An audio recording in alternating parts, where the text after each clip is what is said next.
उपस्थित माननीय मंच और सभागार में उपस्थित सिंह जी से भी अनुरोध है कृपया मंच पर आसन ग्रहण करें। माननीय मंच से मैं अनुरोध करता हूं कि माँ वीणा पाणी के समक्ष दीप प्रज्वलन और कर माँ वीणा पाणी को माल्यार्पण और कुंवर साहब के माल्यार्पण के साथ कार्यक्रम को शुभारंभ करने की कृपा करें। माननीय मंच। नमस्तस्यै नमस्तस्यै नमस्तस्यै नमो नमः। जय मां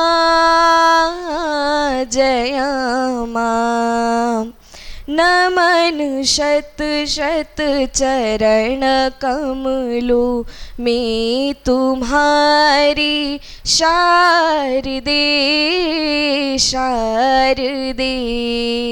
नमन शत शत चरण कमलों में तुम्हारी शारदे शारदे। विपुल विद्या दे हमें सब बंधनों से तार दे शारदे। नमन शत शत चरण कमलों में तुम्हारी शारदे शारदे। तुम तननन धीम तन पापा मांगते आशीष तुझसे सैजना का नित्य ही मांगते आशीष तुझसे सैजना का नित्य ही। हर नई रचना तुम्हारी को हृदय का तार दे शारदे। नमन शत शत चरण कमलों में तुम्हारी शारदे शारदे शारदे। प्रतिवर्ष आयोजित करते हैं। इस व्याख्यानमाला में उपस्थित मंच पर आज के मुख्य वक्ता परम श्रद्धेय Shri Ravindra Srivastava ji, senior advocate supreme court of India. मंच पर आसीन विशिष्ट अतिथि के रूप में आदरणीय श्री प्रहलाद सिंह जी, अध्यक्ष कुंवर अर्जुन सिंह विचारधारा समिति, उपाध्यक्ष कुंवर अर्जुन सिंह विचारधारा समिति, विश्वविद्यालय के कुल सचिव आदरणीय प्रोफेसर सुरेंद्र सिंह जी परिहार जी, कुंवर अर्जुन सिंह विचारधारा समिति के सक्रिय सदस्य आदरणीय श्री विजय सिंह करचुली जी, सभागार में उपस्थित हम सबके चहेते आदरणीय अजय सिंह राहुल भैया, उनके परिजन मुरारी भैया, राजेंद्र शर्मा जी, महेश शुक्ला जी, खान साहब। मैं सबका नाम लेना शायद गंवारा नहीं होगा क्योंकि बहुत समय लगेगा उसमें। पुनः कुल सचिव आदरणीय विजय सिंह जी से अनुरोध है कि कार्यक्रम में उपस्थित आदरणीय सरदार प्रहलाद सिंह जी का पुष्पगुच्छ से स्वागत करेंगे। तत्पश्चात कुल सचिव जी का पुष्पगुच्छ से स्वागत करेंगे। डॉक्टर देवदास जी से अनुरोध है कि आदरणीय विजय सिंह जी का पुष्पगुच्छ से स्वागत करें। तो राहुल भैया का खुद की इच्छा थी कि मैं श्रोता में बैठूंगा, दर्शक दीर्घा में बैठूंगा, उनके आदेश का पालन हो रहा है और इसके लिए मैं उनको साधुवाद करता हूं विश्वविद्यालय की ओर से। आदरणीय सुखेंद्र सिंह बन्ना जी भी हैं, मैं आपका भी यहाँ हार्दिक स्वागत करता हूँ, वंदन करता हूँ, अभिनंदन करता हूँ। नगर से पधारे तमाम जनप्रतिनिधियों का मैं हार्दिक स्वागत करता हूं, वंदन करता हूं। अभिनंदन करते हुए मैं आदरणीय विजय सिंह जी को स्वागत उद्बोधन के लिए सादर आमंत्रित करता हूं। विजय सिंह जी।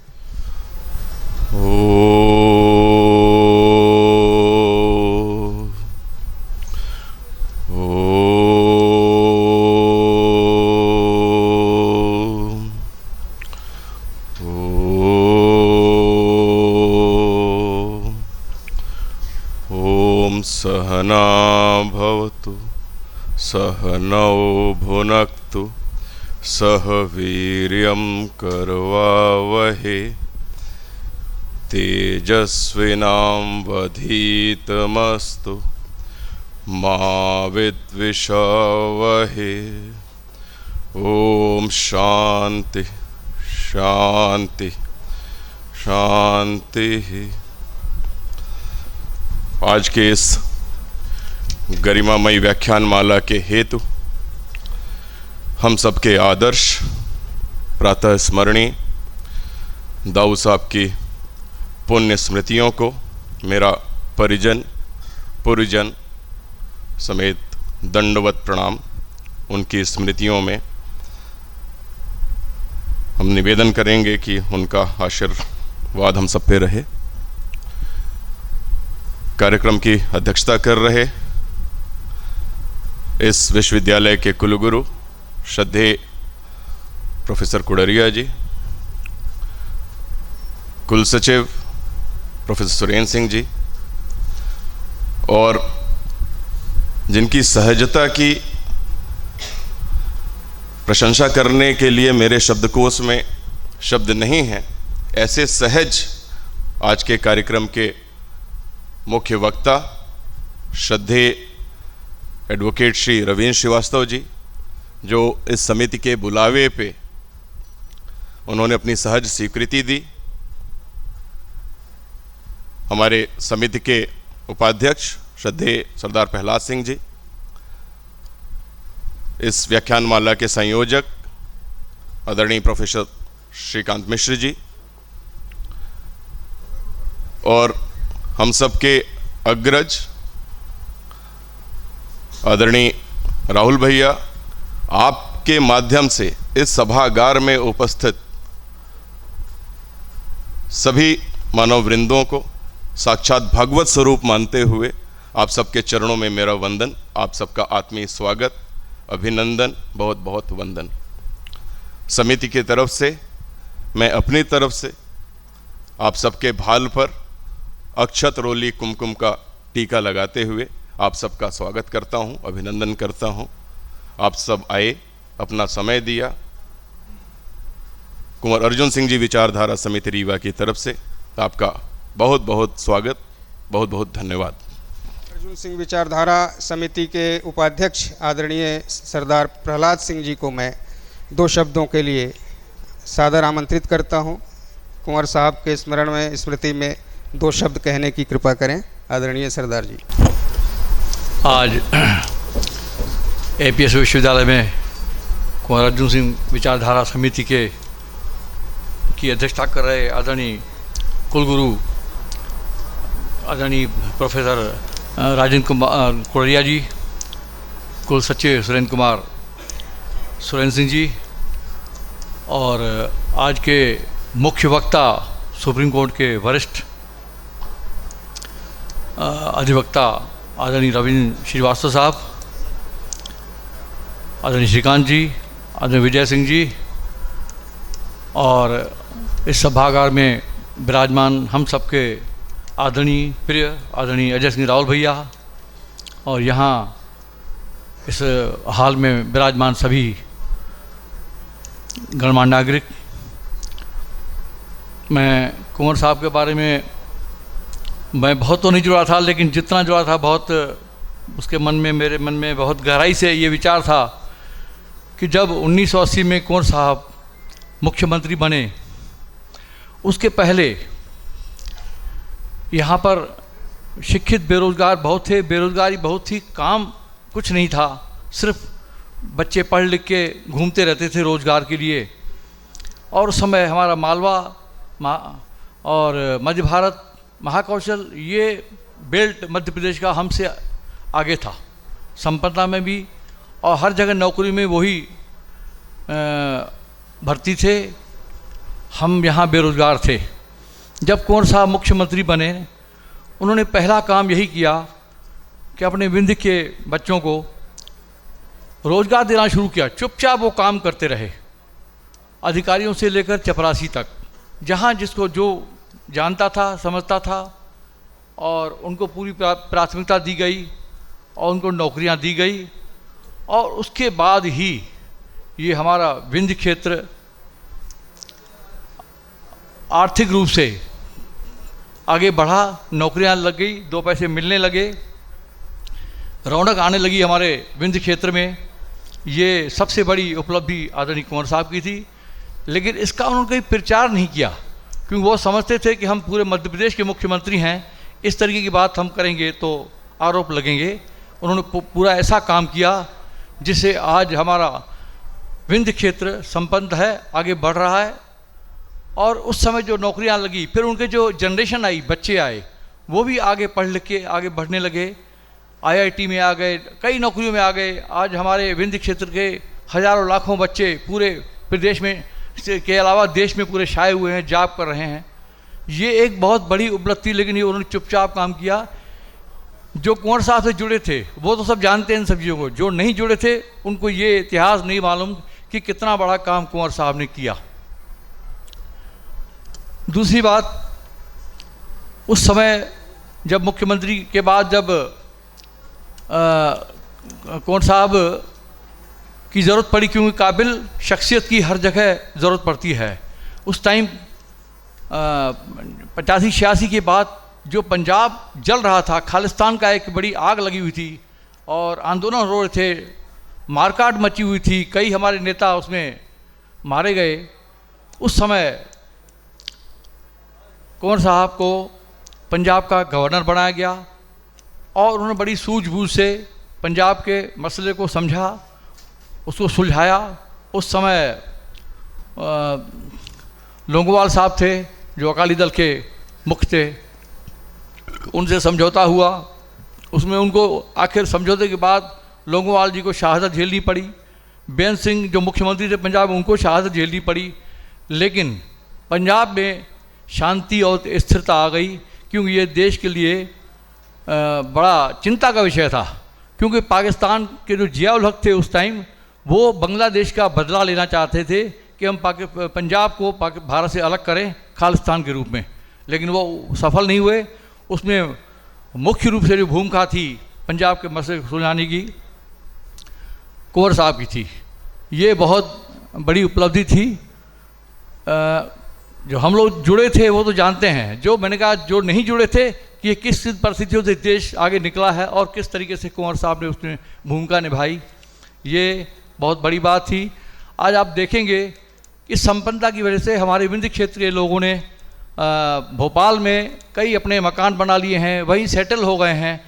तो मैं तो ये कहूँगा कि हमारे जो रिमहा हैं, हमारे विंध्य क्षेत्र के लोग जो भोपाल में हैं, अब उसको जैसे कि होशंगाबाद का नाम नर्मदापुरम रखा गया है, उसी तरीके से भोपाल का नाम भी आगे चल के विंध्यापुरम रखा जाए तो ज़्यादा अच्छा लगेगा कि हमारे जो विंध्य के लोग हैं काफ़ी वहाँ इस टाइम सेटल्ड हैं, जॉब में भी हैं, एक संपन्नता है। तीसरी बात मैं आपको कहना चाहूँगा कि मेरी बिटिया MSc केमिस्ट्री थी, फर्स्ट डिवीज़न थी, और वो उस टाइम केंद्रीय विद्यालय का में स्कोप निकला था केमिस्ट्री के टीचर का पूरे इस बेल्ट में जो इसका क्षेत्र था। तो मेरी बिटिया रिटेन में तो पास हो गई, फिर वाइवा होना था दिल्ली में। तो मैं बड़ा चिंतित हो गया कि वाइवा में कैसे होगा। उस टाइम से सौभाग्य से आदरणीय कुंवर साहब मानव संसाधन मंत्री थे जब मनमोहन सिंह प्राइम मिनिस्टर थे।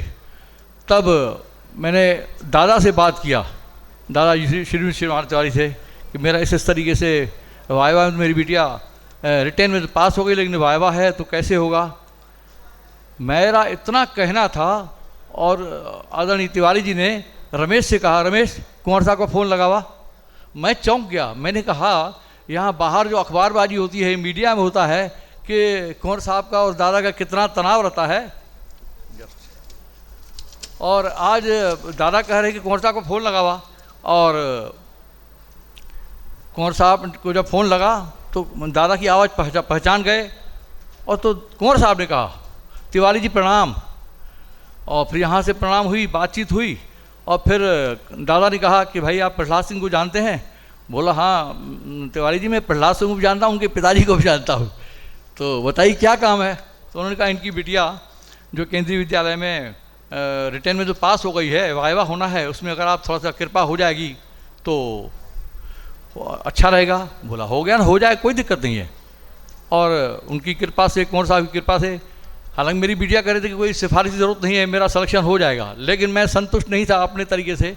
और फिर जब वो वाइवा हुआ उसके बाद उनका सिलेक्शन हुआ, तो जो मेरा कहने का मतलब कि यहाँ अखबारों में ये रहता है कुंवर साहब का और दादा का बड़ा तनाव रहता है, बड़ी राजनीतिक खींचातानी रहती है, लेकिन जिस तरह सरलता से अपने अधिकार के हिसाब से तिवारी जी ने कुंवर साहब को फ़ोन किया और कुंवर साहब ने जो सम्मान तरीके से उनसे बात की, तो मुझे लगा कि ये सब मीडिया का षड्यंत्र है, कैसे बातें करते हैं, और हमारे कुंवर साहब दादा तो अच्छे से जुड़े हुए हैं, एक दूसरे सम्मान करें।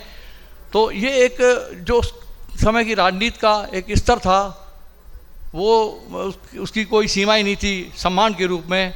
तो ऐसे थे हमारे आदरणीय कुंवर साहब, उनको हमारा देश प्रदेश, हमारा विंध्य प्रदेश कभी उनकी भलाइयों को, उनके कार्यों को भुला नहीं सकता है।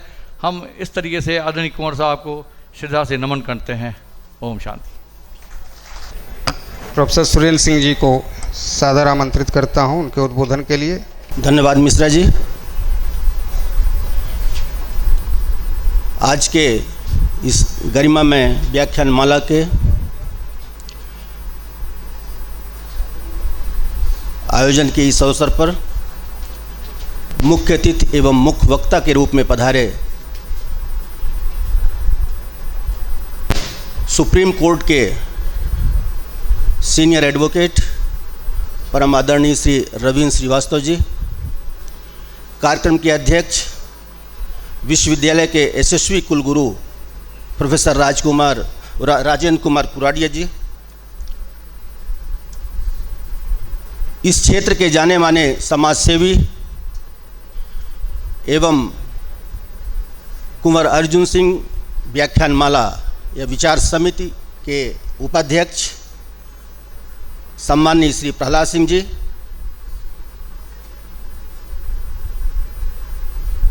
श्री विजय सिंह जी, कार्यक्रम के संचालक श्री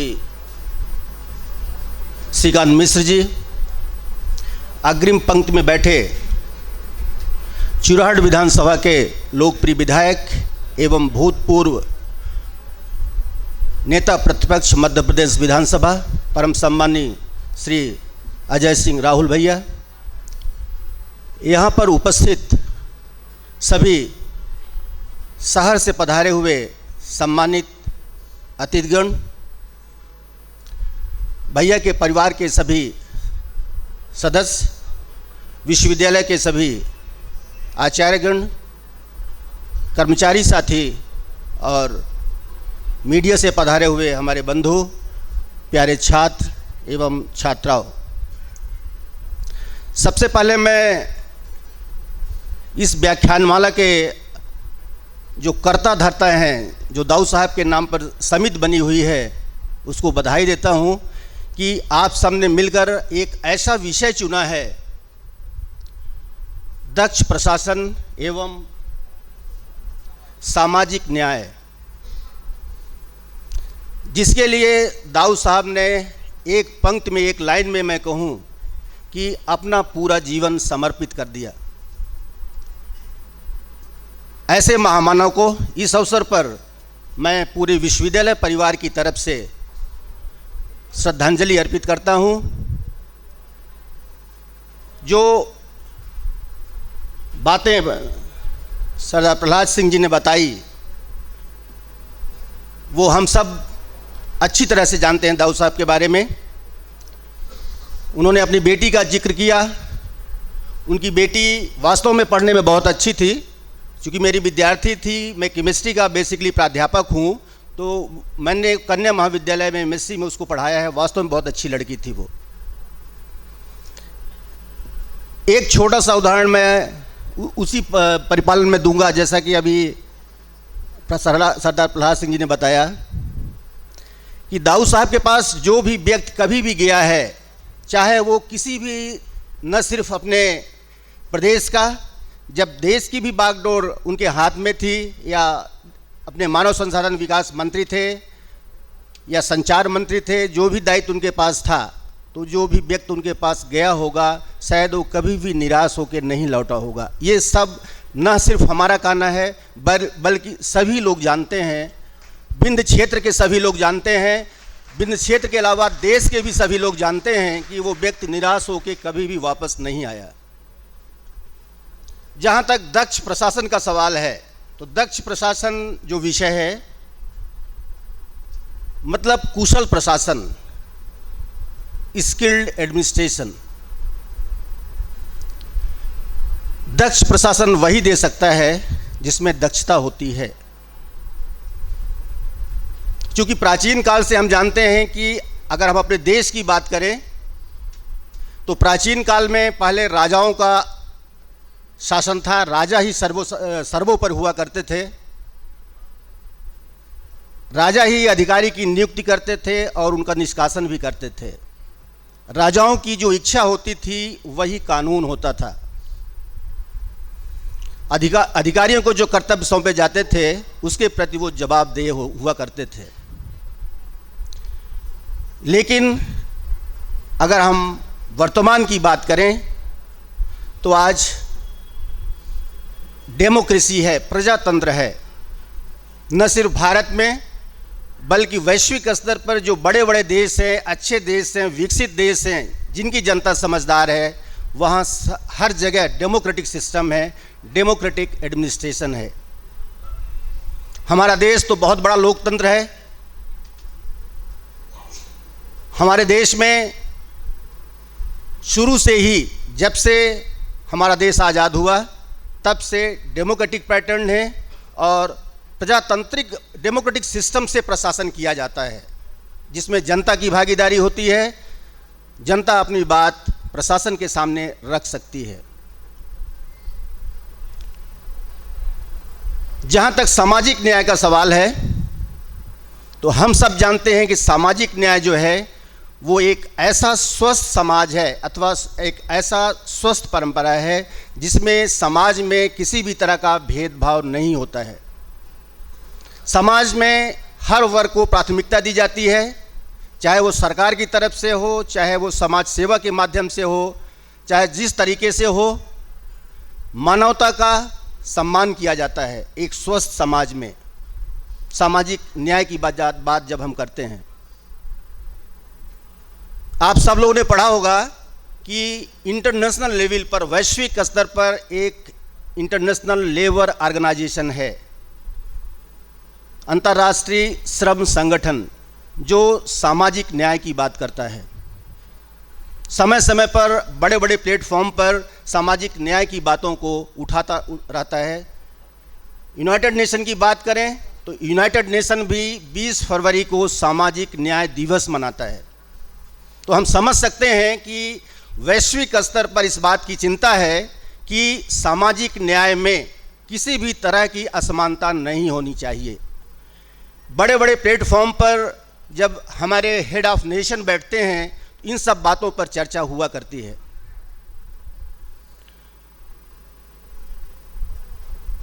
अपने देश के प्रधानमंत्री जी की बात करें तो आप सब सुनते हैं, हम सब जानते हैं कि वो उनका कहना है कि सबका साथ, सबका विकास, सबका विश्वास और सबका प्रयास। ये सामाजिक समरसता और जो सामाजिक न्याय है, इसके लिए ये मील का पत्थर साबित हुआ है। और हम सब ये अपेक्षा करते हैं कि समाज में किसी भी तरह की सामाजिक न्याय में कमी नहीं होनी चाहिए। जहाँ तक दाऊ साहब का सवाल है, स्वर्गीय श्री अर्जुन सिंह का सवाल है, जैसा मैंने कहा, उन्होंने अपना पूरा जीवन, अपना जो भी दायित्व उनको सौंपा गया, उन्होंने देश हित में, देश की जनता के हित में कार्य किया है। उनके मन में बहुत अत्यधिक करुणा थी, बहुत ही दयावान थे। समाज में अंतिम पंक्ति में जो खड़ा व्यक्ति होता था उसके प्रति हमेशा उनको चिंता रहा करती थी कि गरीब का किस तरह से भला किया जाए। तो आप समझ सकते हैं कि उनका व्यक्तित्व तो कैसा था। हम सब के लिए, हमारे समाज के लिए, हमारे देश के लिए उन्होंने अपना जीवन समर्पित कर दिया है। मतलब हम ये कह सकते हैं कि उन्होंने अपना पूरा जीवन अपने देश के लिए जिया है। इस प्लेटफॉर्म पर, इस मंच पर मैं एक और नाम लेना चाहूँगा, संविधान निर्माता परम श्रद्धेय डॉक्टर भीमराव अंबेडकर जी का, जिन्होंने संविधान का निर्माण तो किया, इतना अच्छा संविधान अपने देश को दिया, लेकिन सामाजिक न्याय के वो एक बहुत बड़े योद्धा थे, जिन्होंने सामाजिक न्याय के लिए अपने जीवन भर लड़ाई लड़ी। तो मैं उम्मीद करता हूं कि आज जिस महामानव को याद करने के लिए हम सब लोग यहाँ पे इकट्ठे हुए हैं, तो मैं सिर्फ इतना और अंत में कहना चाहूँगा कि हम सबको जो भी दायित्व सौंपा गया है उसका निर्वहन हम सब लोग अपनी ईमानदारी से करें, जिससे सामाजिक न्याय की जो बात हम करते हैं वो और अधिक गहरी होगी, मजबूत होगी। अपने समाज में भाईचारा बढ़ेगा, प्रेम बढ़ेगा, जो भेदभाव अगर है भी तो वो भी समाप्त होगा। अंत में मैं पुनः परमादरणीय दाऊ साहब को अपनी तरफ से श्रद्धांजलि अर्पित करता हूं और आप सब महानुभावों का इस सभागार में, इस कार्यक्रम में पुनः एक बार हार्दिक स्वागत करता हूं। 1930 ईस्वी को हुआ था। आपके पिता राव शिव बहादुर सिंह तथा माता श्रीमती मोहनी सिंह ने बचपन से ही पाठशाला शिक्षा के साथ साथ लोक कल्याण व संस्कारों की शिक्षा देना प्रारंभ कर दिया था। सन 1948 ईस्वी में मेजर श्री शिव प्रताप सिंह की पुत्री सरोज सिंह से आपका विवाह संपन्न हुआ, जिनसे 2 पुत्र श्री अभिमन्यु सिंह एवं श्री अजय सिंह तथा एक पुत्री सुश्री वीणा सिंह का जन्म हुआ। कुंवर साहब की शिक्षा क्रमशः इलाहाबाद, रीवा एवं वाराणसी में संपन्न हुई। 2005 ईस्वी में अलीगढ़ मुस्लिम विश्वविद्यालय द्वारा आपको डॉक्टरेट की मानद उपाधि प्रदान की गई। कहते हैं सपूत के पांव पालने में ही नजर आ जाते हैं। कुंवर साहब जब वे छात्र संघ अध्यक्ष के रूप में विजयी हुए। सन 1957 ईस्वी में सीधी जिले के मझौली विधानसभा क्षेत्र से लोक कल्याण करते रहे।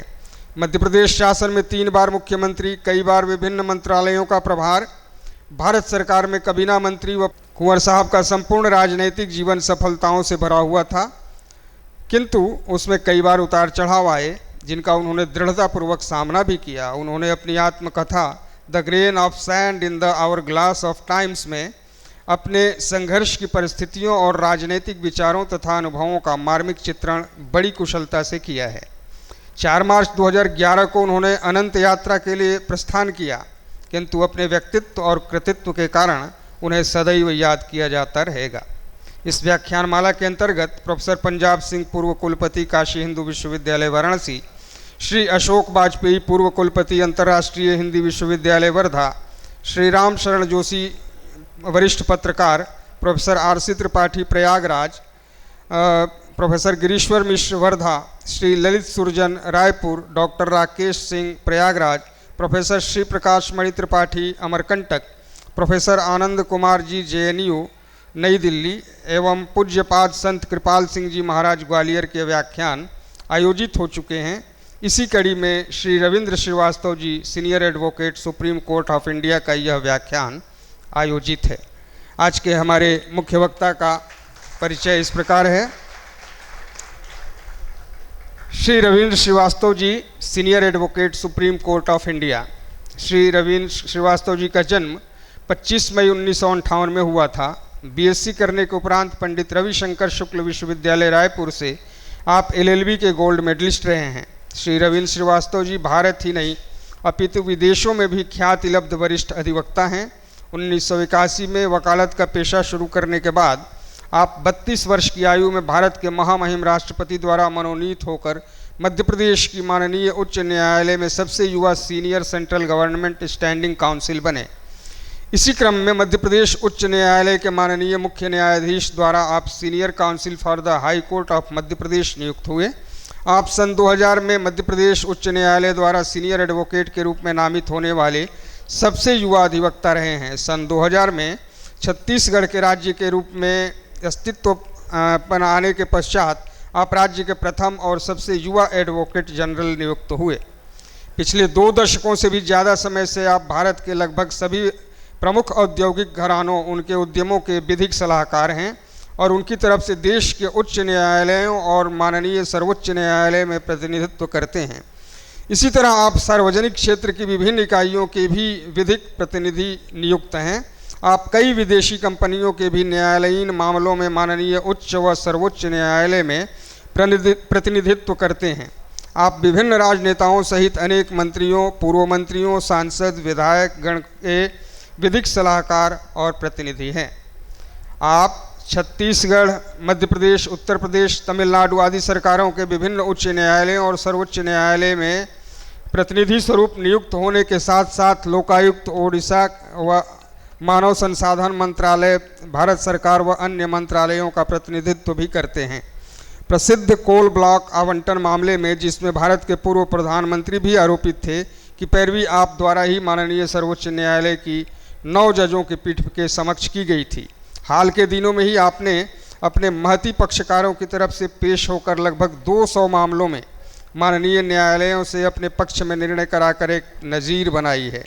दीवानी, फौजदारी आदि मामलों के विधिवत्ता होने के साथ ही आप भारतीय संविधान के विशेषज्ञ माने जाते हैं। विभिन्न विचाराधीन व संभावित विधिक मामलों में सरकार के आप प्रमुख सलाहकार हैं। आपके लेख देश विदेश के विभिन्न पत्र पत्रिकाओं में निरंतर प्रकाशित होते रहते हैं। आपने लंदन, दुबई आदि जगहों के साथ साथ विभिन्न संस्थानों में अनेक विषयों पर आप अपने व्याख्यान दिए हैं। भारत के महामहिम राष्ट्रपति और सर्वोच्च न्यायालय के माननीय मुख्य न्यायाधीश महोदय के साथ आपने कई बार मंच साझा किया है। आप committee to study and report matters on religious temples, governing council of national law university, round table commission for legal education in India, committee for radical reforms in distant education system in India के सदस्य होने के साथ ही national law university Raipur, Hidayatullah national law university आदि की कार्यकारी परिषद के संस्थापक सदस्य रहे हैं। आपको वर्ष 2020-21 के लिए best senior advocate of the year सम्मान से अलंकृत किया गया है। वर्ष 2023 में लंदन के House of Commons, British Parliament द्वारा आपको सम्मानित किया गया है। इसी क्रम में House of Lords, United Kingdom द्वारा 2023 में आपको world's leading leader WCRC leader के रूप में भी विभूषित किया गया है। वर्तमान में आप कन्फेडरेशन ऑफ इंडियन बार के माननीय उपाध्यक्ष होने के साथ ही international law association India chapter के कार्यकारिणी सदस्य हैं। आपको 40 वर्ष से भी कम उम्र में मध्य प्रदेश की माननीय उच्च न्यायालय का माननीय न्यायाधीश नामित किया गया, जो इस उम्र में बहुत कम लोगों को सम्मान स्वरूप प्राप्त होता है। पर आपने विधिक सेवा को अपना ध्येय बनाकर पीड़ितों, वंचितों की सेवा कार्य को अपना जीवन लक्ष्य माना और निरंतर इस पुनीत कार्य में रत रहकर देश विदेश के विधिक क्षेत्र में अपना और अपने भारत देश का नाम रोशन कर रहे हैं। ऐसी विभूति को पाकर हम धन्य हैं। उनको अभी हम लोग थोड़ी देर सुनेंगे। एक बार करतल ध्वनि से हमारे ऐसी विभूति का स्वागत करें, अभिनंदन करें। मैं माननीय कुलगुरु जी से अनुरोध करूंगा कि आज के हमारे मुख्य वक्ता आदरणीय श्रीवास्तव साहब, श्री रविंद्र श्रीवास्तव जी का शॉल, श्रीफल से और प्रतीक चिन्ह से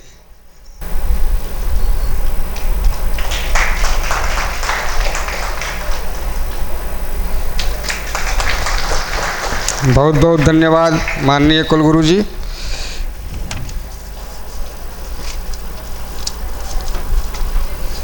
जो लोग इस व्याख्यानमाला में विगत वर्षों में भी उपस्थित रहे हैं उनको भान होगा, माननीय कुलगुरु जी के लिए ये पहला अवसर है और कई लोग ऐसे बैठे हैं जो पहली बार यहाँ उपस्थित हुए हैं। उनके लिए सूचनार्थ ये है कि हमारा कुंवर अर्जुन सिंह विचारधारा समिति प्रतिवर्ष कुछ मेमेंटो बना करके लाती है, जो यहाँ विशिष्ट व्यक्तियों को प्रदान करती है और मंच द्वारा प्रदान करवाती है। तो सबसे पहले मैं आमंत्रित करता हूँ सरदार प्रहलाद सिंह जी को हमारे कुलगुरु जी का मेमेंटो से स्वागत करेंगे।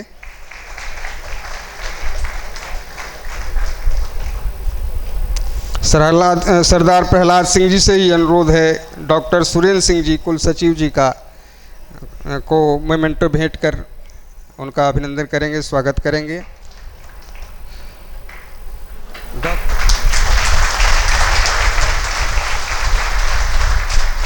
सुप्रसिद्ध चिकित्सक डॉक्टर आनंद सिंह जी ने अभी भेंट किया राहुल भैया को मेमेंटो। आपको विदित हो कि डॉक्टर साहब आनंद सिंह जी कुंवर अर्जुन सिंह विचारधारा समिति के सचिव भी हैं, वो भी दायित्व का निर्वहन कर रहे हैं। अगली कड़ी में श्री संदीप सिंह जी वरिष्ठ समाज सेवी को मैं आमंत्रित करता हूं। आप Kunwar Vikramaditya Shah ji Singhai advocate supreme court of India का मेमेंटो देकर स्वागत करेंगे। धन्यवाद। सिंघई साहब को प्रदान करें श्री संदीप सिंह जी। श्री रोहन जॉन सदस्य कुंवर अर्जुन सिंह विचारधारा समिति को आमंत्रित करता हूं। श्री प्रशांत कुमार सिंह जी एडवोकेट इलाहाबाद। श्री मानवेंद्र सिंह नीरज जी को आमंत्रित करता हूं। आदरणीय सुखेंद्र सिंह बन्ना पूर्व विधायक मऊगंज जी का स्वागत करेंगे करता हूं। श्री राजेंद्र मिश्र जी का पूर्व मंत्री का स्वागत करेंगे।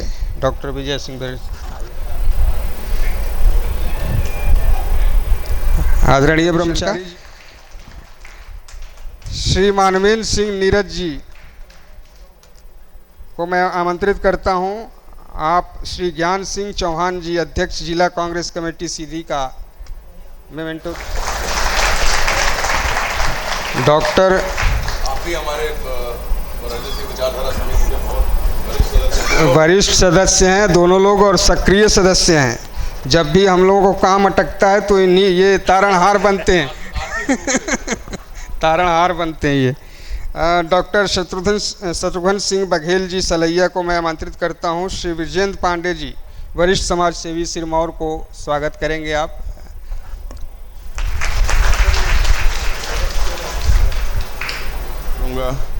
आदरणीय रोहन जॉन जी का कि वो मंच पे आए और इस व्याख्यान माला के संयोजक जो हर साल बहुत मेहनत करते हैं, आदरणीय प्रोफेसर श्रीकांत मिश्र जी का स्मृति चिन्ह देकर के सम्मान करें। श्री रोहन जॉन जी व्याख्यान माला।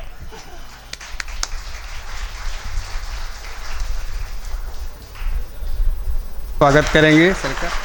Thank you.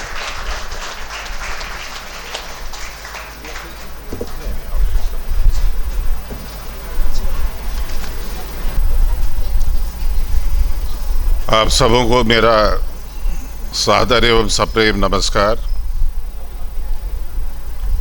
माननीय कुलगुरु प्रोफेसर राजेंद्र कुमार जी कुडरिया जी, जो आज के इस गरिमामय कार्यक्रम की अध्यक्षता कर रहे हैं, इस विश्वविद्यालय के नवनियुक्त कुलपति हैं और मैं उन्हें अपने कार्यकाल के दौरान सफलता के लिए शुभकामनाएं देता हूं।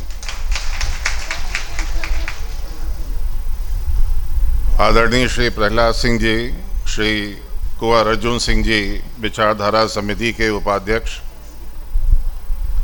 और इसके पहले मैं यहीं इसी मंच से अपना सादर अभिवादन एवं प्रणाम डॉक्टर सज्जन सिंह जी को प्रेषित करना चाहता हूं।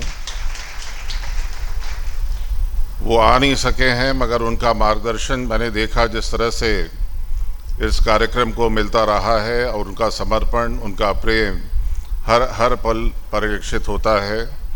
मेरी कल उनसे भेंट हुई और मैंने अपने आप को धन्य पाया। प्रोफेसर सुरेंद्र सिंह जी कुल सचिव, श्री प्रोफेसर श्रीकांत मिश्र जी, श्री विजय सिंह जी करछुली जी, जो इस पूरे कार्यक्रम के एक तरह से अगर मैं कह सकूं तो प्रणेता हैं, कुंवर अर्जुन सिंह विचारधारा समिति के सभी सदस्य एवं आयोजक गण, समस्त विश्वविद्यालय परिवार, माननीय श्री अर्जुन सिंह जी एवं डॉक्टर सज्जन सिंह के परिवारजन, सम्मानीय अतिथिगण एवं मेरे प्रिय छात्रों,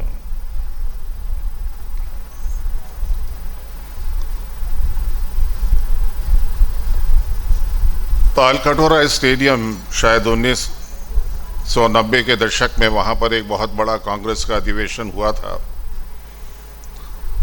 और किसी व्यक्ति की कुछ पंक्तियाँ एक गर्जना के रूप में वहाँ पर गूंजी थीं, हजारों तालियां बजी थीं, आकाश गूंज उठा था और वो पंक्तियाँ थीं, समर शेष नहीं पाप का भागी केवल व्याध, समर शेष नहीं भागी केवल व्याध, जो तटस्थ है समय लिखेगा उनका भी अपराध। ये और कोई नहीं, हमारे परम श्रद्धेय स्वर्गीय श्री अर्जुन सिंह जी की पंक्तियां हैं जो उन्होंने मन से कही थीं। ये पंक्तियां उस विराट व्यक्तित्व के कृतित्व का आईना है जो कभी तटस्थ नहीं रहा, जिसने फैसले लिए उस अंतिम दबे कुचले शोषित वंचित सुदूर अंचलों में रहने वाले गरीबों, आदिवासियों, पिछड़े वर्गों के लिए जो सदियों से शोषण और भेदभाव झेल रहे थे। आज हम उस महान महामना श्री अर्जुन सिंह जी के कार्यों पर चर्चा के लिए एकत्रित हुए हैं। आयोजकों की तरफ से जब मुझे ये निमंत्रण आया कि इस श्रृंखला में मैं मुख्य वक्ता के रूप में प्रस्तुत हूँ, मैंने तुरंत हाँ कहा, क्योंकि मेरे मन में उनके प्रति इतनी श्रद्धा है कि ना कहने का तो कोई सवाल ही नहीं था। मगर हाँ कहने के बाद जब उन्होंने फिर मुझसे ये कहा कि आप अपनी पसंद का विषय चुने, तो मुझे कुछ मुश्किल का अनुभव हुआ। मैंने सोचा क्या उनके लिए सबसे उपयुक्त विषय होगा, और ख़ास तौर पे मेरे लिए हो सकता है आप में से कुछ लोगों को ये आश्चर्य भी हो कि स्वर्गीय कुंवर सिंह अर्जुन सिंह जी की व्याख्यान माला में एक कानूनदार का क्या काम है यहाँ पर, क्या एक वकालत, एक वकील जो है वो क्या कहेगा, क्या करेगा। लेकिन मैं आपसे कहना चाहता हूँ कि उनका व्यक्तित्व इतना विशाल था, उनका हृदय इतना बड़ा था कि वो हर किसी से प्रेम करते थे, हर किसी का दिल जीत लेते थे और उसको अपने हृदय में बैठा लेते थे, समा लेते थे, और उन भाग्यवानों में से एक मैं भी हूँ। मुझे उनसे जब मेरा सानिध्य रहा, उनके जीवन काल में बहुत प्रभावित करती थी। राजनीति के अलावा जो बहुत सी बातें हैं, उनमें से एक जो था कि उनका जो प्रशासनिक उनकी जो कुशलता या कौशल जो कहा जाए, उनकी दक्षता जो थी, उनकी जो पकड़ थी प्रशासन के ऊपर वो, और दूसरा उनका सामाजिक न्याय के प्रति उनकी जो प्रतिबद्धता थी, उनका जो समर्पण था, उनकी कटिबद्धता थी, ये दो बातें मुझे बहुत विशेष रूप से प्रभावित की हैं। तो मैंने आयोजकों से कहा कि मेरा विषय होगा दक्ष शासन एवं सामाजिक न्याय, क्योंकि एक दूसरे का परस्पर आपस में कैसा संबंध है। फिर मैंने जब विषय का चुनाव कर लिया, कश्मकश, और वो मैं एक बड़ा मशहूर शेर है तो शेर किसी और उसके लिए रोमांटिक शेर है, मगर उसकी जो 4 लाइनें हैं वो शायद बड़ी सटीक यहाँ बैठती हैं। वो ये कहती हैं, जब मैंने विचार करना शुरू किया, मैं तो होश में नहीं, मैं तो होश में नहीं, अब आप ही बताएं ये फसाना मैं कहाँ से शुरू करूं और कहाँ से ख़त्म करूं। चलिए, मैंने विषय का चुनाव कर लिया। आप में से बहुत से लोगों को ऐसा लगे कि उनके आज धैर्य की परीक्षा हो रही है, लेकिन मैं आपसे निवेदन करूंगा कि आज थोड़ा धैर्य और संयम आज आप बरतें और स्वर्गीय कुंवर अर्जुन सिंह जी के बारे में कुछ बातें आप मुझसे सुने और जानें मेरे लिए। और चूँकि यह चर्चा थोड़ी सी लंबी होगी, वैसे तो मैं बोल लेता हूँ, थोड़ा बहुत एक्सटेम्पोर बोल लेता हूँ, थोड़ी सी आदत है, लेकिन वो बड़ी बिगड़ी हुई आदत है। मामा जी जानते हैं कि पेशे से मैं वकील हूँ और बिना पैसे के बिना बोले नहीं जाता। तो मैंने ये तय किया कि मैं अपना जो आख्यान है वो लिख कर लाऊंगा, जिससे कोई किसी प्रकार की तथ्यात्मक त्रुटि भी ना हो और मैं अपने विचार श्रृंखलाबद्ध तरीके से आपके सामने रख सकूं। मेरा आख्यान है, मेरे लिए परम सौभाग्य एवं आनंद का अवसर है कि मैं आज आपके सम्मुख उस मंच पर खड़ा हूं जहां मुझे केवल गौरव की अनुभूति हो रही है। मैं आयोजकों का अत्यंत आभारी हूं कि मुझे आमंत्रित कर उस व्यक्तित्व के संस्करण में अपने विचार व्यक्त करने का अवसर दिया है जो सदैव ही मेरे लिए पूजनीय रहे हैं। भारतीय इतिहास और राजनीति के फलक पर एक ऐसे दैदीप्यमान सितारे के रूप में कुंवर साहब उभरे जिनके प्रकाश और आभा से सौरमंडल के अन्य सितारे निस्तेज हो गए। आपके विद्वता, योग्यता एवं शालीनता के गुणों से इतिहास में उन्होंने अपने लिए एक ऐसी जगह हासिल की है जिसकी मिसाल मिलना बहुत मुश्किल है। उनकी जीवन गाथा इतनी लंबी व इतने बहुरंगी आयाम लिए हुए है कि उसका संपूर्ण स्मरण सीमित समय के अंदर कर पाना मेरे लिए असंभव जैसा है। तथापि उनकी जीवन यात्रा जो विशिष्ट, अनूठी एवं प्रेरणादायक है कि कुछ अंश का जिक्र मैं करना चाहूँगा। श्री बाबूलाल शर्मा जी द्वारा संकलित पुस्तक का शीर्षक उन्होंने अर्जुन सिंह के बारे में विंध्य पुरुष विंध्य गौरव श्री अर्जुन सिंह जी नामक दिया है, लेकिन मैं तो ये मानता हूँ कि वे मात्र विंध्य गौरव ही नहीं बल्कि राष्ट्र गौरव एवं युग पुरुष के रूपों में बरसों बरस देश के राजनीतिक, सामाजिक एवं सांस्कृतिक फलक पर छाए रहे।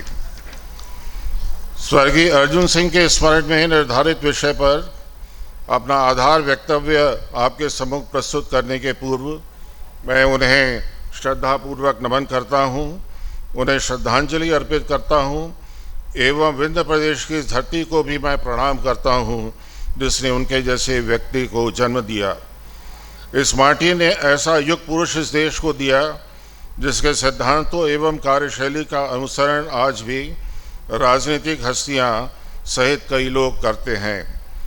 यद्यपि मेरी इच्छा उनके राजनीतिक जीवन के पहलू पर चर्चा करने की कम रही, लेकिन ऐसा करना बड़ा मुश्किल है कि उनके जीवन को उनकी राजनीतिक यात्रा से किसी प्रकार से अलग करके देखना असंभव है।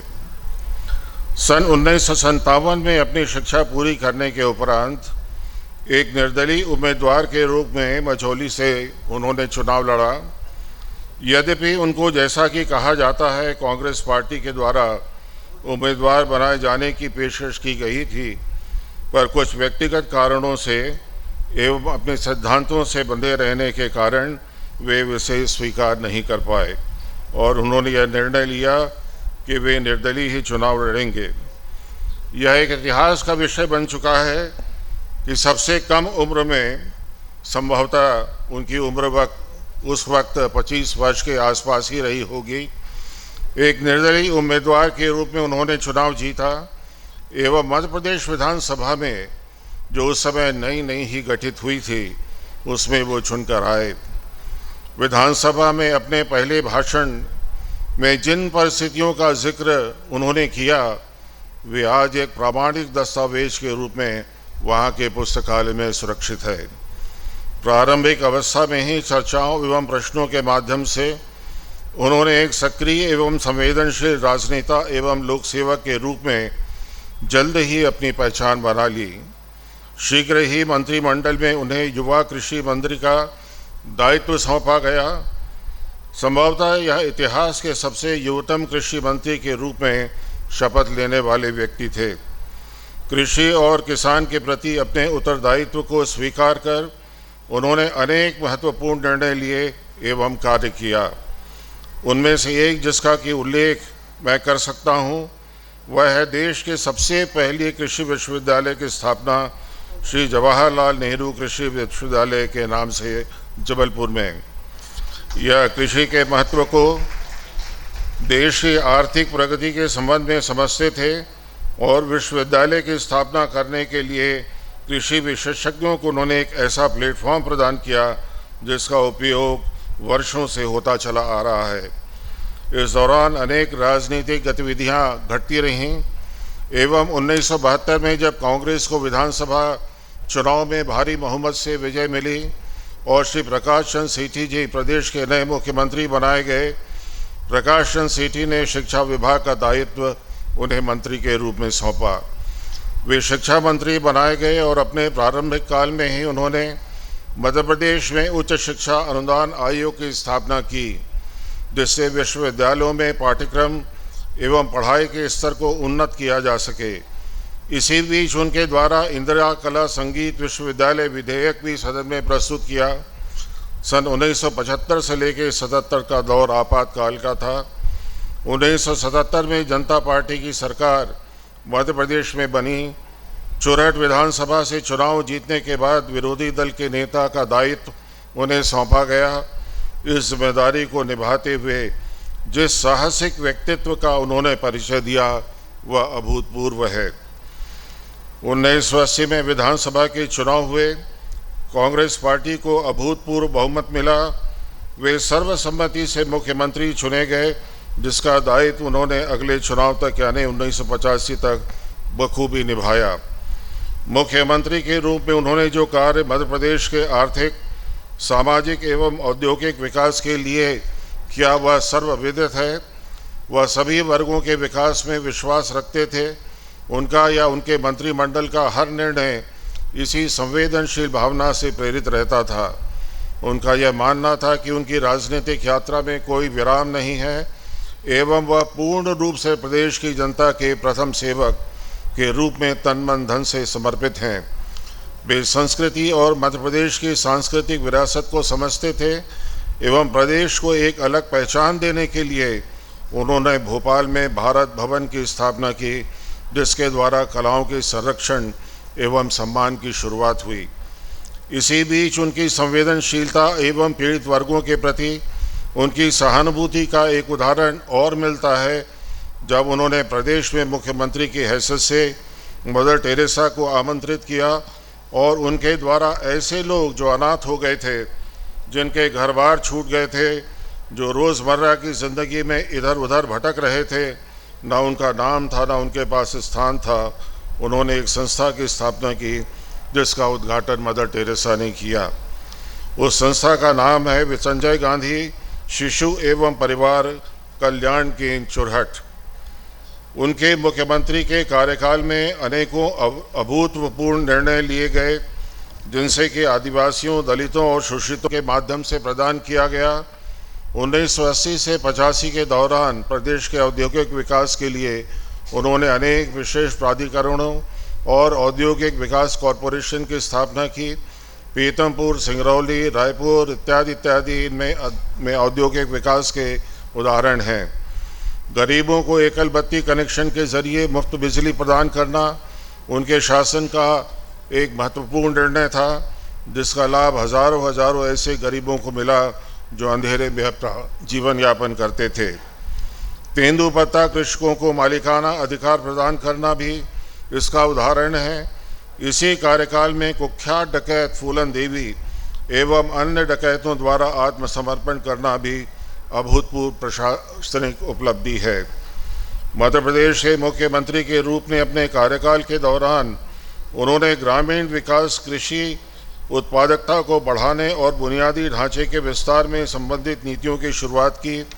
उनके प्रशासन में सिंचाई परियोजनाओं, ग्रामीण विद्युतीकरण और स्वास्थ्य सुविधाओं को प्राथमिकता दी गई, जिससे विकास को जमीनी स्तर तक पहुंचाया जा सके। उनके कार्यकाल में गरीबों के लिए आवास योजनाओं और रोजगार सृजन जैसे कई कल्याणकारी योजनाएं आरंभ की गईं। 1985 के दूसरे विधानसभा चुनाव में भी उन्हें अभूतपूर्व सफलता मिली। वे पुनः मुख्यमंत्री बनाए गए, लेकिन उस बीच देश में एक विकट समस्या आ खड़ी हुई थी, जिससे देश की एकता को खतरा पैदा हो गया था। पंजाब में एक आंदोलन धर्म के आधार पर कट्टरपंथियों के द्वारा आरंभ किया गया था, जिसकी आग लगातार पंजाब जैसे प्रदेश में फैलती जा रही थी। पंजाब जल रहा था। बम विस्फोट और गोलीबारी से पंजाब में दहशत का माहौल बन गया था। हत्याएं हो रही थीं, बेगुनाहों का खून बह रहा था। जनरल सिंह भिंडरावाले इत्यादि अनेक लोगों द्वारा भड़काऊ बयान देकर धार्मिक स्थानों से गतिविधियां संचालित की जा रही थीं। प्रधानमंत्री स्वर्गीय श्रीमती इंदिरा गांधी को विवश होकर ऑपरेशन ब्लू स्टार की कार्रवाई करनी पड़ी, जिससे धार्मिक स्थल मुक्त हो सके। और इसके परिणाम स्वरूप सिखों के मन की भावनाओं पर गहरा असर पड़ा, जिससे पंजाब की समस्या और भी जटिल हो गई। स्वर्गीय राजीव गांधी जो तत्कालीन प्रधानमंत्री थे, उनकी नज़र स्वर्गीय अर्जुन सिंह जी पर थी, जिन्होंने अपनी प्रशासनिक कुशलता एवं दक्षता के अभूतपूर्व मापदंड स्थापित किए थे। स्वर्गीय राजीव गांधी एक ऐसे नेतृत्व की तलाश कर रहे थे जो बातचीत के माध्यम से इस समस्या का राजनीतिक हल निकाल सके। अतः उन्होंने यह जिम्मेदारी स्वर्गीय अर्जुन सिंह जी पर डाली और उन्हें पंजाब का राज्यपाल अत्यंत विषम परिस्थितियों में नियुक्त किया। इस जिम्मेदारी को स्वर्गीय अर्जुन सिंह जी ने सहर्ष स्वीकार किया और तमाम अटकलों के बावजूद उन्होंने बिना कोई देर किए पंजाब के राज्यपाल का पद ग्रहण किया।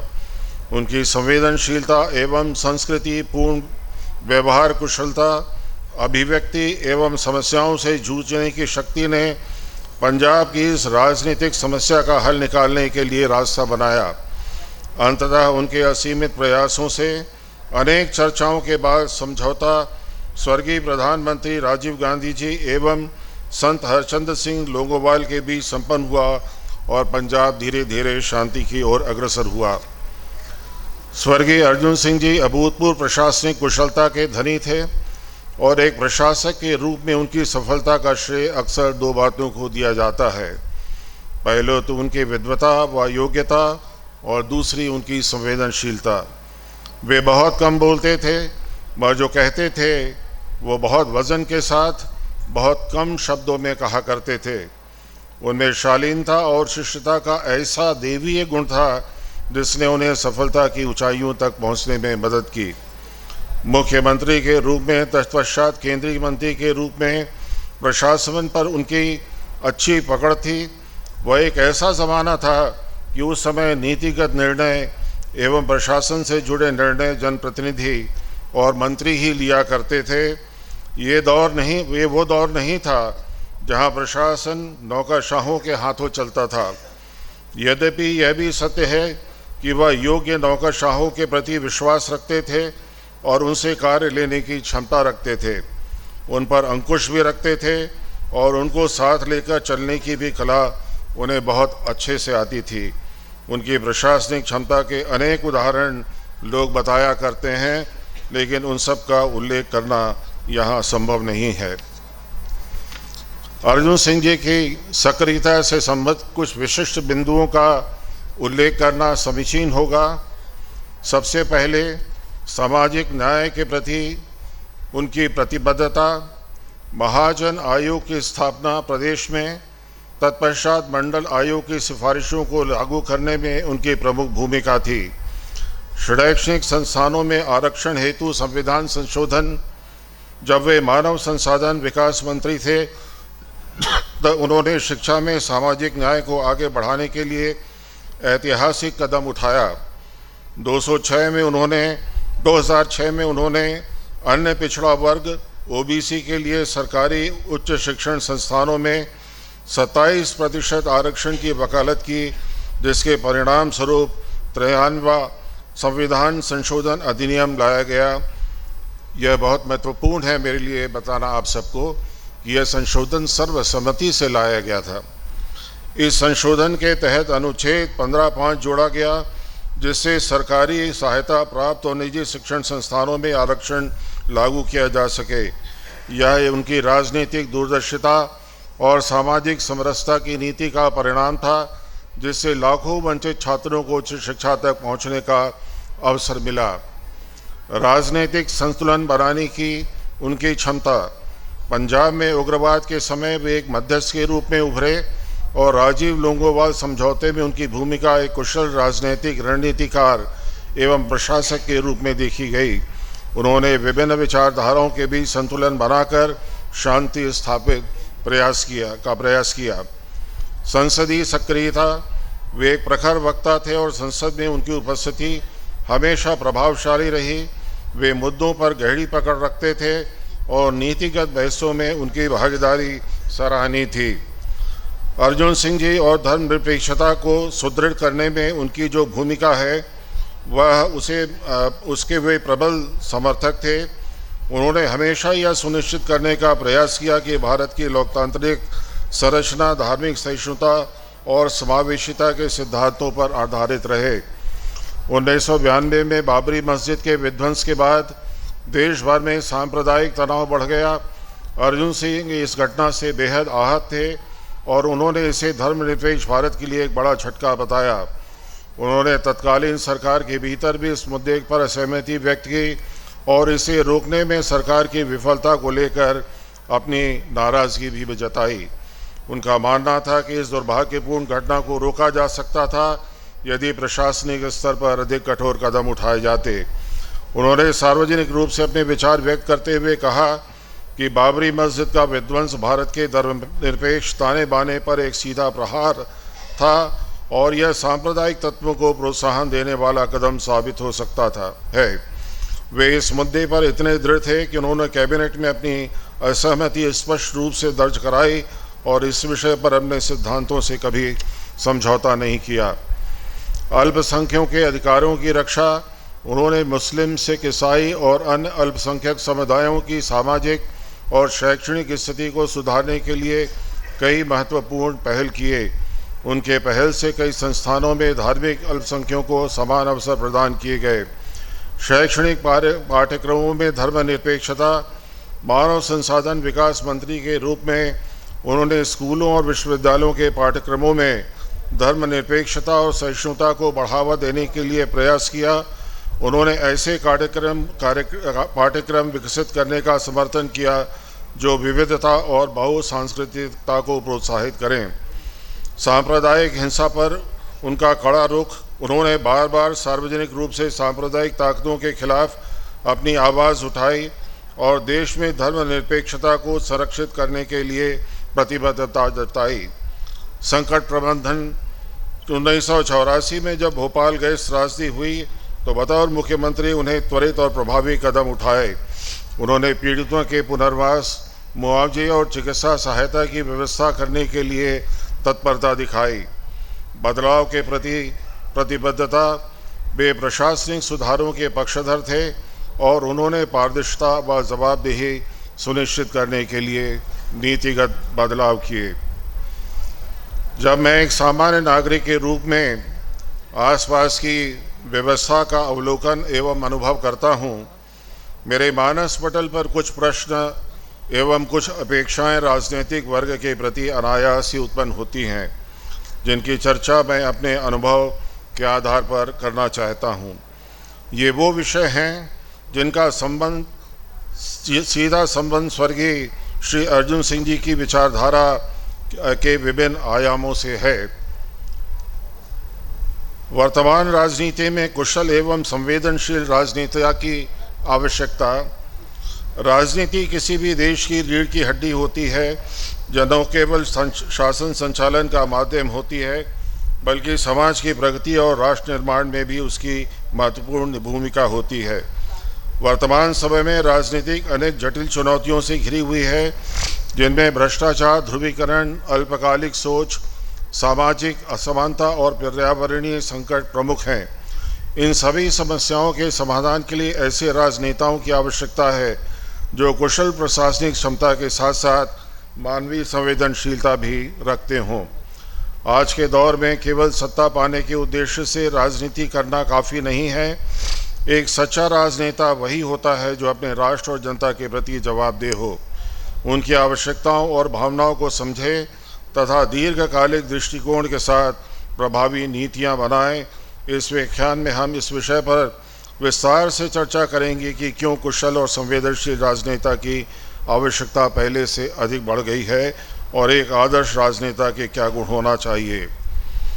राजनीतिक परिदृश्य और मौजूदा जो चुनौतियाँ सर्वप्रथम जनता का घटता हुआ विश्वास, वर्तमान राजनीति में भ्रष्टाचार, वादा खिलाफी और तानाशाही प्रवृत्तियों के कारण आम जनता का अपने नेताओं और राजनीतिक व्यवस्था पर से विश्वास कम होता जा रहा है।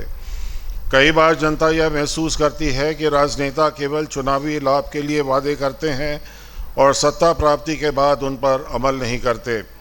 इससे लोकतांत्रिक मूल्यों को क्षति पहुंच रही है। अल्पकालिक सोच और सतही नीतियां, कई राजनेता दीर्घकालिक विकास की बजाय तत्कालिक लाभ को प्राथमिकता देते हैं। वे लोक लुभावन नीतियां बनाकर जनता को अस्थायी राहत तो दे देते हैं, लेकिन उन समस्याओं का स्थायी समाधान नहीं खोजते जो समाज को लंबे समय तक प्रभावित करती हैं, जैसे बेरोजगारी, स्वास्थ्य, शिक्षा व्यवस्था की गिरती गुणवत्ता और पर्यावरणीय संकट। ध्रुवीकरण और विभाजनकारी राजनीति, जाति, धर्म, भाषा और क्षेत्रीय पहचान के नाम पर राजनीति करने का चलन बढ़ रहा है। इससे समाज में बंटवारा और वैमनस्य हो रहा है। एक सच्चा राजनेता वही होता है जो समाज के सभी वर्गों को समान दृष्टि से देखे और समावेशी विकास की नीति अपनाए। वैश्विक संकटों के प्रति उदासीनता, आज पूरी दुनिया जलवायु परिवर्तन, ऊर्जा संकट और आर्थिक अस्थिरता जैसी समस्याओं से जूझ रही है। इन चुनौतियों का समाधान केवल राष्ट्र स्तरीय नीतियों से नहीं बल्कि अंतर्राष्ट्रीय सहयोग और दूरदर्शिता से ही किया जा सकता है। दुर्भाग्य से कई राजनेता इस पर ध्यान नहीं देते और तत्कालीन घरेलू मुद्दों तक ही सीमित रह जाते हैं। समाज पर प्रभाव और नागरिकों की भूमिका, राजनेता का समाज पर सीधा प्रभाव पड़ता है। यदि नेतृत्व मजबूत, ईमानदार और संवेदनशील हो तो जनता को उसका लाभ मिलता है। वहीं यदि राजनीति भ्रष्ट और स्वास्थ्यपूर्ण हो और इससे समाज में असंतोष और अराजकता फैलती है। इसलिए नागरिकों की भी यह जिम्मेदारी बनती है कि वे केवल भावनाओं में बहकर नहीं बल्कि जागरूक होकर योग्य नेताओं का चयन करें। वर्तमान परिस्थितियों में राजनेता की सामाजिक न्याय के प्रति प्रतिबद्धता। राजनीति का मुख्य उद्देश्य समाज की प्रगति और जन कल्याण सुनिश्चित करना है। किसी भी लोकतांत्रिक राष्ट्र से सरकार और राजनेताओं की भूमिका केवल शासन करने तक सीमित नहीं होती बल्कि उन्हें समाज के सभी वर्गों के उत्थान और समावेशी विकास की जिम्मेदारी भी निभानी होती है। सामाजिक न्याय लोकतंत्र की नींव है, जिनके बिना किसी राष्ट्र की प्रगति अधूरी होती है। वर्तमान समय में जब समाज आर्थिक असमानता, जातिगत भेदभाव, लैंगिक असमानता, शिक्षा और स्वास्थ्य सेवाओं की विषमता जैसी चुनौतियों का सामना कर रहा है, तब एक राजनेता की सामाजिक न्याय के प्रति प्रतिबद्धता और भी आवश्यक हो जाती है। समग्र रूप से निष्पक्ष चर्चा के लिए आवश्यकता है कि सामाजिक न्याय क्या है, वर्तमान परिस्थितियों में इसकी क्या आवश्यकता है और एक आदर्श राजनेता को सामाजिक न्याय के लिए किस प्रकार कार्य करना चाहिए। सामाजिक न्याय का अर्थ है समाज के प्रत्येक व्यक्ति को समान अवसर, अधिकार और संसाधन उपलब्ध कराना ताकि वो गरिमापूर्ण जीवन जी सके। वह केवल गरीबी और पिछड़े वर्गों की सहायता करने तक सीमित नहीं है बल्कि सभी वर्गों को बिना किसी भेदभाव के समान अवसर देने की अवधारणा पर आधारित है। आज का समाज कई असमानताओं और चुनौतियों से जूझ रहा है। भारत जैसे विशाल और विविधतापूर्ण देश में सामाजिक न्याय सुनिश्चित करना आसान कार्य नहीं है।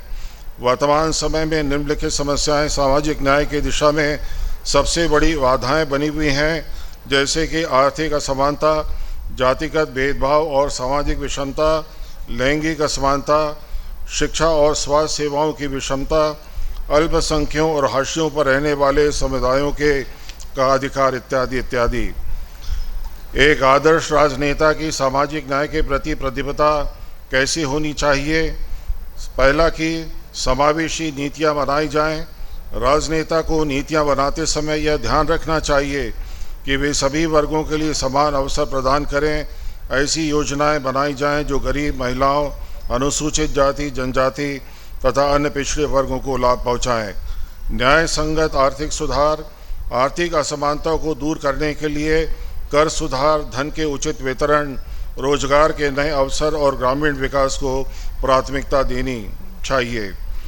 सामाजिक भेदभाव को खत्म करने के लिए कठोर कानून लागू करने की आवश्यकता है।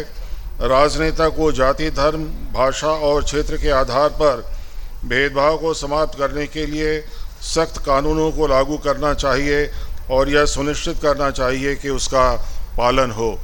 सभी लोगों को गुणवत्तापूर्वक शिक्षा और चिकित्सा सेवाएं मिलें, इसके लिए बजट बढ़ाना चाहिए और सरकारी संस्थानों की गुणवत्ता सुधारनी चाहिए।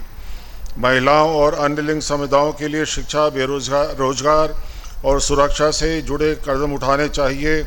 राजनेता को यह सुनिश्चित करना चाहिए कि अल्पसंख्यक समुदायों को उनकी धार्मिक स्वतंत्रता, शिक्षा, रोजगार और सामाजिक सुरक्षा के समान अवसर मिलें। देश की वर्तमान परिस्थितियों में राजनेता का धर्मनिरपेक्ष होना क्यों आवश्यक है? भारत एक विविधताओं वाला देश है जहां विभिन्न धर्मों, भाषाओं, जातियों और संस्कृतियों के लोग मिलकर रहते हैं।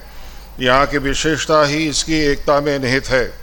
संविधान ने भी इस विविधता को ध्यान में रखते हुए भारत को एक धर्मनिरपेक्ष राष्ट्र घोषित किया है, जिसका अर्थ है कि राज्य किसी भी धर्म को न बढ़ाया दिया जाए, न किसी धर्म के प्रति भेदभाव किया जाए। वर्तमान समय में जब समाज में धार्मिक ध्रुवीकरण, असहिष्णुता और असांप्रदायिक तनाव की घटनाएं बढ़ रही हैं, तब राजनीति में धर्मनिरपेक्षता की आवश्यकता और अधिक महत्वपूर्ण हो जाती है। एक राजनेता को न केवल कानून के अनुसार धर्मनिरपेक्ष होना चाहिए, बल्कि अपने आचरण और नीतियों में भी निष्पक्षता और समावेशी दृष्टिकोण अपनाना चाहिए। व्याख्यान में इस विषय पर जरूर चर्चा होगी कि क्यों एक राजनेता का धर्मनिरपेक्ष होना आज के समय में आवश्यक है। वर्तमान राजनीति के परिदृश्य में धार्मिक ध्रुवीकरण, आज की राजनीति धर्म का उपयोग मतदाताओं को प्रभावित करने के लिए की जा रही है। धार्मिक भावनाओं को भड़काकर चुनावी लाभ उठाने की प्रवृत्ति बढ़ती जा रही है, जिससे समाज में तनाव और बंटवारा हो रहा है। संविधान और धर्मनिरपेक्षता। भारतीय संविधान के अनुच्छेद 25 से 28 तक सभी नागरिकों को धर्म की स्वतंत्रता प्रदान की गई है।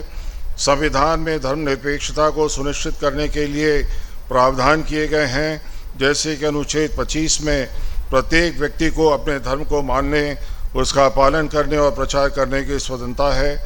अनुच्छेद 26 में प्रत्येक धार्मिक समुदाय को अपने धार्मिक, सामाजिक और शैक्षणिक संस्थान संचालित करने का अधिकार है। अनुच्छेद 27 में राज्य किसी भी धार्मिक कार्य में धन का उपयोग नहीं करेगा। अनुच्छेद 28 में सरकारी शिक्षण संस्थाओं में किसी भी प्रकार की धार्मिक शिक्षा नहीं दी जाएगी। एक राजनेता का कर्तव्य बनता है कि वह इन संवैधानिक प्रावधानों का सम्मान करे और देश की धर्मनिरपेक्ष भावना को बनाए रखे। धर्मनिरपेक्षता को मजबूत करने के उपाय जो हैं उसमें राजनीति में धर्म का उपयोग न हो, शिक्षा और जागरूकता बढ़ाई जाए, कानून का सख्ती से पालन हो, मीडिया अपनी जिम्मेदारी ठीक ढंग से निभाए, इत्यादि इत्यादि। कुशल प्रशासन में संविधान सर्वोपरि है। संविधान किसी भी लोकतांत्रिक देश की आधारशिला होता है, जो शासन प्रणाली, नागरिक अधिकारों और प्रशासनिक संरचना को निर्धारित करता है। यह न केवल विधायिका, कार्यपालिका और न्यायपालिका के कार्यों को परिभाषित करता है, बल्कि प्रशासन को कुशल और न्यायसंगत बनाने के लिए दिशा निर्देश भी प्रदान करता है। भारत का संविधान देश के सुचारू संचालन के लिए सर्वोपरि है और एक कुशल प्रशासन सुनिश्चित करने में इसकी अत्यंत महत्वपूर्ण भूमिका है। वर्तमान समय में जब प्रशासनिक चुनौतियां बढ़ रही हैं, जैसे भ्रष्टाचार, नौकरशाही की जटिलता, नीतिगत अस्थिरता और जनता की बढ़ती अपेक्षाएं, तब संविधान के सिद्धांतों का पालन करना और भी आवश्यक हो जाता है। यह व्याख्यान इस बात पर प्रकाश डालता है कि कुशल प्रशासन के लिए संविधान को सर्वोपरि मानना आवश्यक है और प्रशासनिक कार्यों में इसका सीधा सीधा प्रभाव पड़ता है। संविधान की सर्वोच्चता का अर्थ है कि देश के सभी नागरिकों, सरकारी संस्थानों, नेताओं और अधिकारों को संविधान द्वारा निर्धारित नियमों और सिद्धांतों के अनुसार कार्य करना होगा। कोई भी व्यक्ति, संस्था या सरकार संविधान से ऊपर नहीं है। संविधान लोकतांत्रिक व्यवस्था की रक्षा के लिए अत्यंत आवश्यक है। नागरिकों के अधिकारों की सुरक्षा संविधान के द्वारा की गई है। मौलिक अधिकारों की गारंटी दी गई है जिससे सभी अधिकारों को नागरिकों को न्याय और समानता मिले। संवैधानिक मूल्यों का पालन करना प्रशासनिक संस्थाओं द्वारा अत्यंत आवश्यक है जिससे आदर्श न्याय, स्वतंत्रता, समानता और बंधुत्व का पालन हो सके। न्यायपालिका की स्वतंत्रता, संविधान न्यायपालिका को स्वतंत्र रखता है जिससे कानून का निष्पक्ष क्रियान्वयन होता रहे। राजनीतिक स्थिरता, सरकार और प्रशासन संविधान का रूप अधिकार करते हैं तो देश में स्थिरता बनी रहने की संभावना है। कुशल प्रशासन में संविधान की भूमिका इत्यादि जो विषय हैं, लेकिन संविधान के उल्लंघन से उत्पन्न जो समस्याएं हैं उनका भी उल्लेख करना आवश्यक है। यदि प्रशासन संविधान के सिद्धांतों का पालन नहीं करता है तो निम्नलिखित समस्याएं उत्पन्न होती रहती हैं, जैसे कि निरंकुशता और भ्रष्टाचार, प्रशासन मनमानी करने लगता है, पारदर्शिता समाप्त हो जाती है, मौलिक अधिकारों का हनन, नागरिकों के अधिकारों का उल्लंघन होने लगता है, राजनीतिक अस्थिरता, सरकारी असंवैधानिक ढंग से कार्य करने लगती हैं जिससे अस्थिरता बढ़ती है, न्यायपालिका की निष्पक्षता पर खतरा, न्यायपालिका स्वतंत्र रूप से कार्य नहीं कर पाती और प्रशासनिक निर्णयों पर प्रभाव पड़ता है। सामाजिक और असमानता और भेदभाव इत्यादि कमज़ोर और वंचित वर्गों को न्याय नहीं मिल पाता जिससे असंतोष बढ़ता है। इसलिए यह कहना उचित होगा कि संविधान कुशल प्रशासन का आधार है और इसे सर्वोपरि बनाकर रखना प्रत्येक नागरिक, प्रशासक एवं राजनेता का कर्तव्य है। राजनीति का उद्देश्य मात्र सेवा एवं जन कल्याण ही है, व्यवसाय नहीं। राजनीति का मूल उद्देश्य समाज की सेवा, देश की उन्नति और जन कल्याण होना चाहिए। लोकतांत्रिक व्यवस्था में राजनीति एक ऐसा माध्यम है जिसके द्वारा जनता की समस्याओं का समाधान किया जाता है, समाज के सभी वर्गों को समान अवसर दिए जाते हैं और देश के विकास की ओर अग्रसर किया जाता है। लेकिन वर्तमान समय में राजनीति के मूल उद्देश्यों से भटकने की प्रवृत्ति बढ़ती जा रही है। कुछ लोग इसे सेवा के बजाय एक व्यवसाय के रूप में देखते हैं जहां सत्ता, धन और व्यक्तिगत स्वार्थ प्रमुख बन जाते हैं। जब राजनीति अपने वास्तविक उद्देश्य से भटकती है और इसे व्यक्तिगत लाभ का साधन बना लिया जाता है तो इसका परिणाम भ्रष्टाचार, जन विरोधी नीतियां, लोकतंत्र के कमज़ोर होने के रूप में सामने आते हैं। इस व्याख्यान में यह चर्चा की जा रही है कि राजनीति का उद्देश्य केवल सेवा और जन कल्याण होना चाहिए, इसे व्यवसाय में बदलने के दुष्परिणाम हैं। किस प्रकार सच्ची लोकतांत्रिक राजनीति को पुनर्स्थापित किया जा सकता है।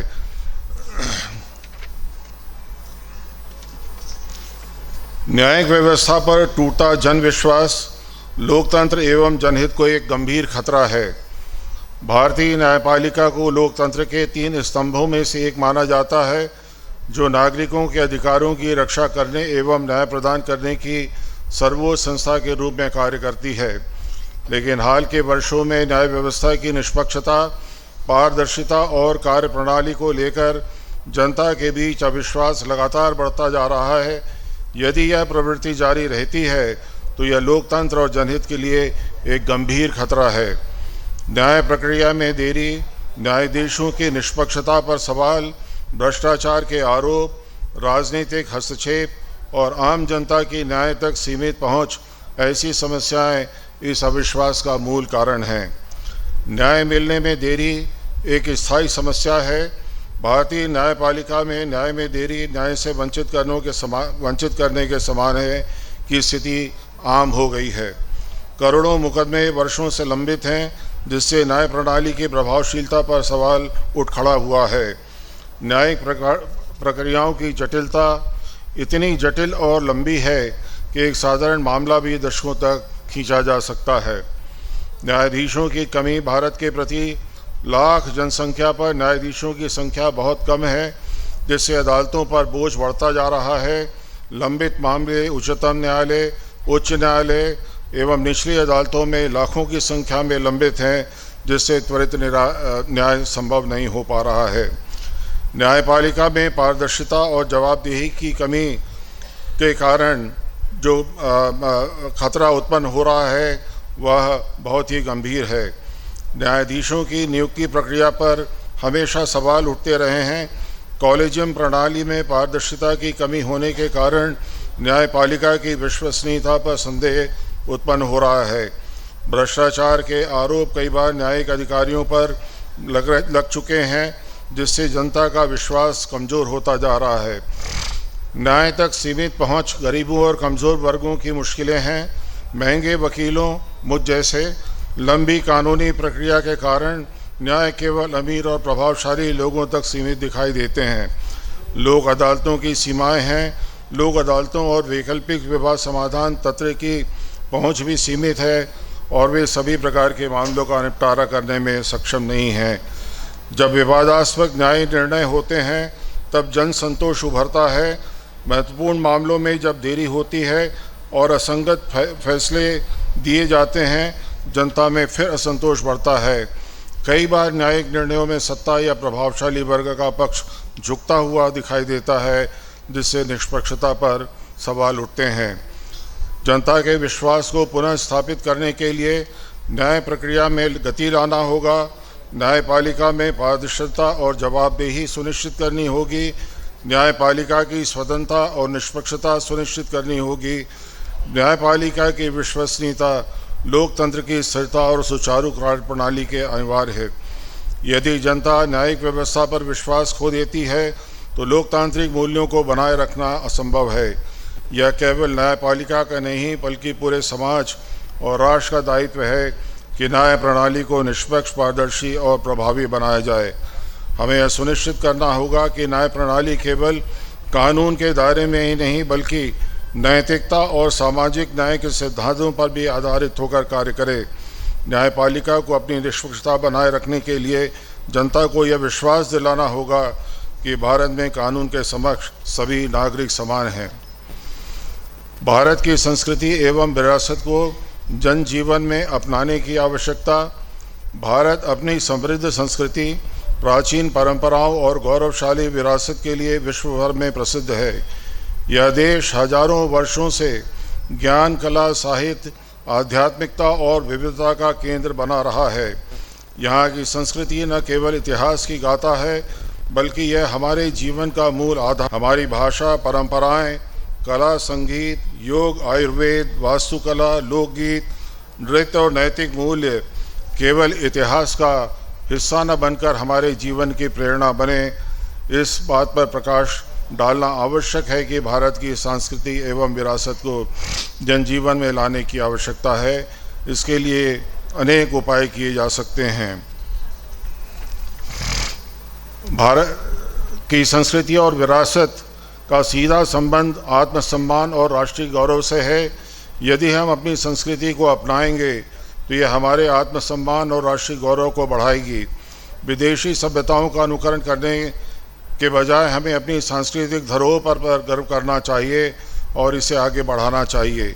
युवा पीढ़ी को भारतीय इतिहास, कला, साहित्य और परंपराओं से जो दूर होती जा रही है, जैसे काशी, अजंता, एलोरा की गुफाएं, ताजमहल, खजुराहो, बृहदेश्वर मंदिर आदि विश्व भर में प्रसिद्ध हैं। यदि हम उन्हें संरक्षित करें और पर्यटन को बढ़ावा दें तो इससे आर्थिक विकास भी होगा। भारतीय शास्त्रीय संगीत, लोकगीत, नृत्य, पेंटिंग, हस्तकला हमारी संस्कृति का महत्वपूर्ण हिस्सा है। इन्हें बढ़ावा देना आवश्यक है ताकि आने वाली पीढ़ियां भी इसका आनंद उठा सकें। योग और ध्यान भारतीय संस्कृति की अमूल्य देन है। ये केवल व्यायाम नहीं, मानसिक और शारीरिक शांति प्राप्त करने के साधन हैं।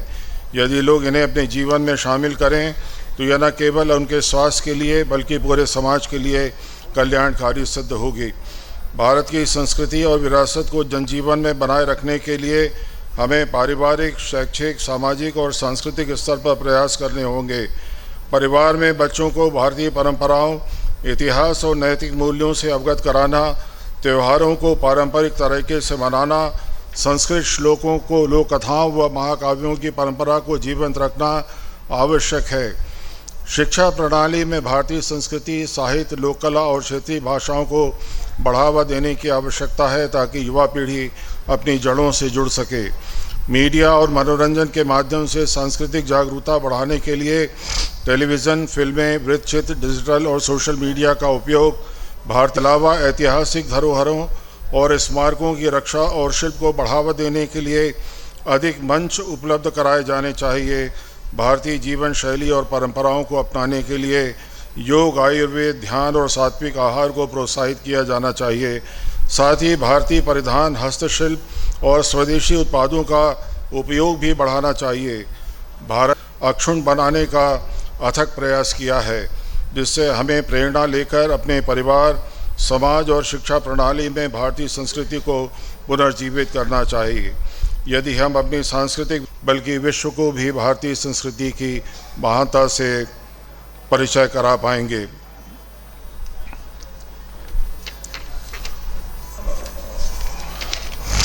यह अत्यंत हर्ष एवं संतोष का विषय है कि कुंवर साहब की राजनीतिक एवं सामूहिक विधानसभा का प्रतिनिधित्व कर रहे हैं। उन्होंने राज्य मंत्रिमंडल में कैबिनेट मिनिस्टर एवं विधानसभा में नेता प्रतिपक्ष की जिम्मेदारी निभाई है और सक्रिय हैं। वह अत्यधिक सम्मानीय हैं और लोकप्रिय जन नेता हैं। श्रीमती बीना सिंह जी भी सक्रिय रूप से जनसेवा में कार्यों में शामिल हैं। मैं सभी परिवारजनों को शुभकामनाएं देता हूं।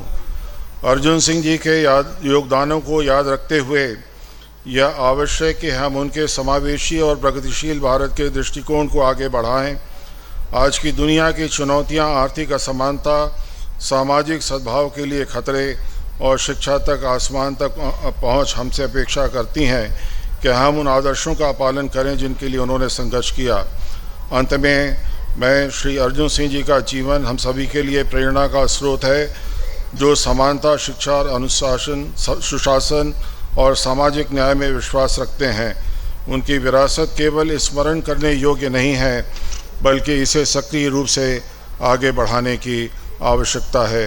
आइए हम सब संकल्प लें कि उनके कार्यों को आगे बढ़ाएं, भारत के निर्माण में योगदान दें। इन शब्दों के साथ मैं अपने व्याख्यान को स्थिति एवं मुझसे सुनने का जो आपने अभूतपूर्व अद्भुत धैर्य दिखलाया है, उसके लिए मेरा आप सबको सादर आभार है।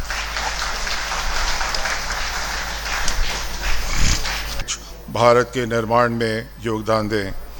इन शब्दों के साथ मैं अपने व्याख्यान का समापन की उपस्थिति एवं मुझसे सुनने का जो आपने अभूतपूर्व अद्भुत धैर्य दिखलाया है, उसके लिए मेरा आप सबको सादर आभार है।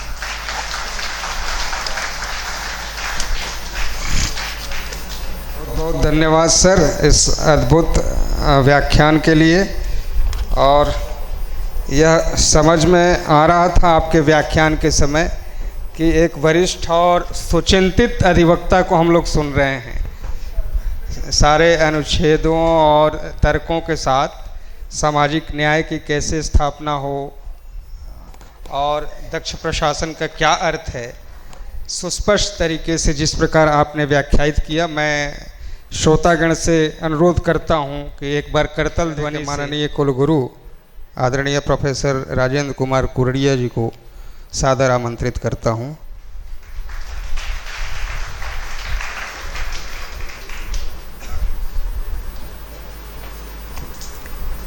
धन्यवाद प्रोफेसर श्रीकांत जी।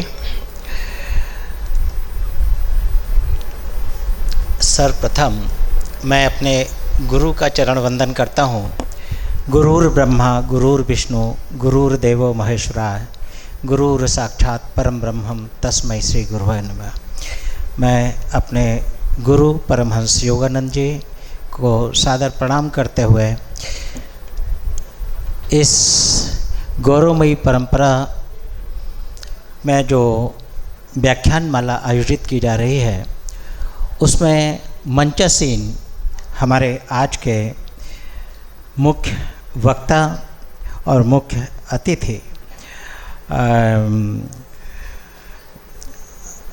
श्री रविंद्र श्रीवास्तव जी, जो कि माननीय सीनियर एडवोकेट सुप्रीम कोर्ट हैं, और आज इनका जो वक्तव्य सुनने में मिला, मुझे लगता है कि समाज का कोई भी ऐसा अंश अछूता नहीं रहा है इन्होंने सारी चीज़ों को अपने इस वक्तव्य में रेखांकित किया है। तो इतनी सारी समस्याएं इस वक्तव्य में आ गई हैं, सारी समस्याओं का समाधान भी इसमें आया है। तो मुझे लगता है कि मुझे बोलने के लिए बहुत ज़्यादा शब्द अब रह नहीं गए हैं।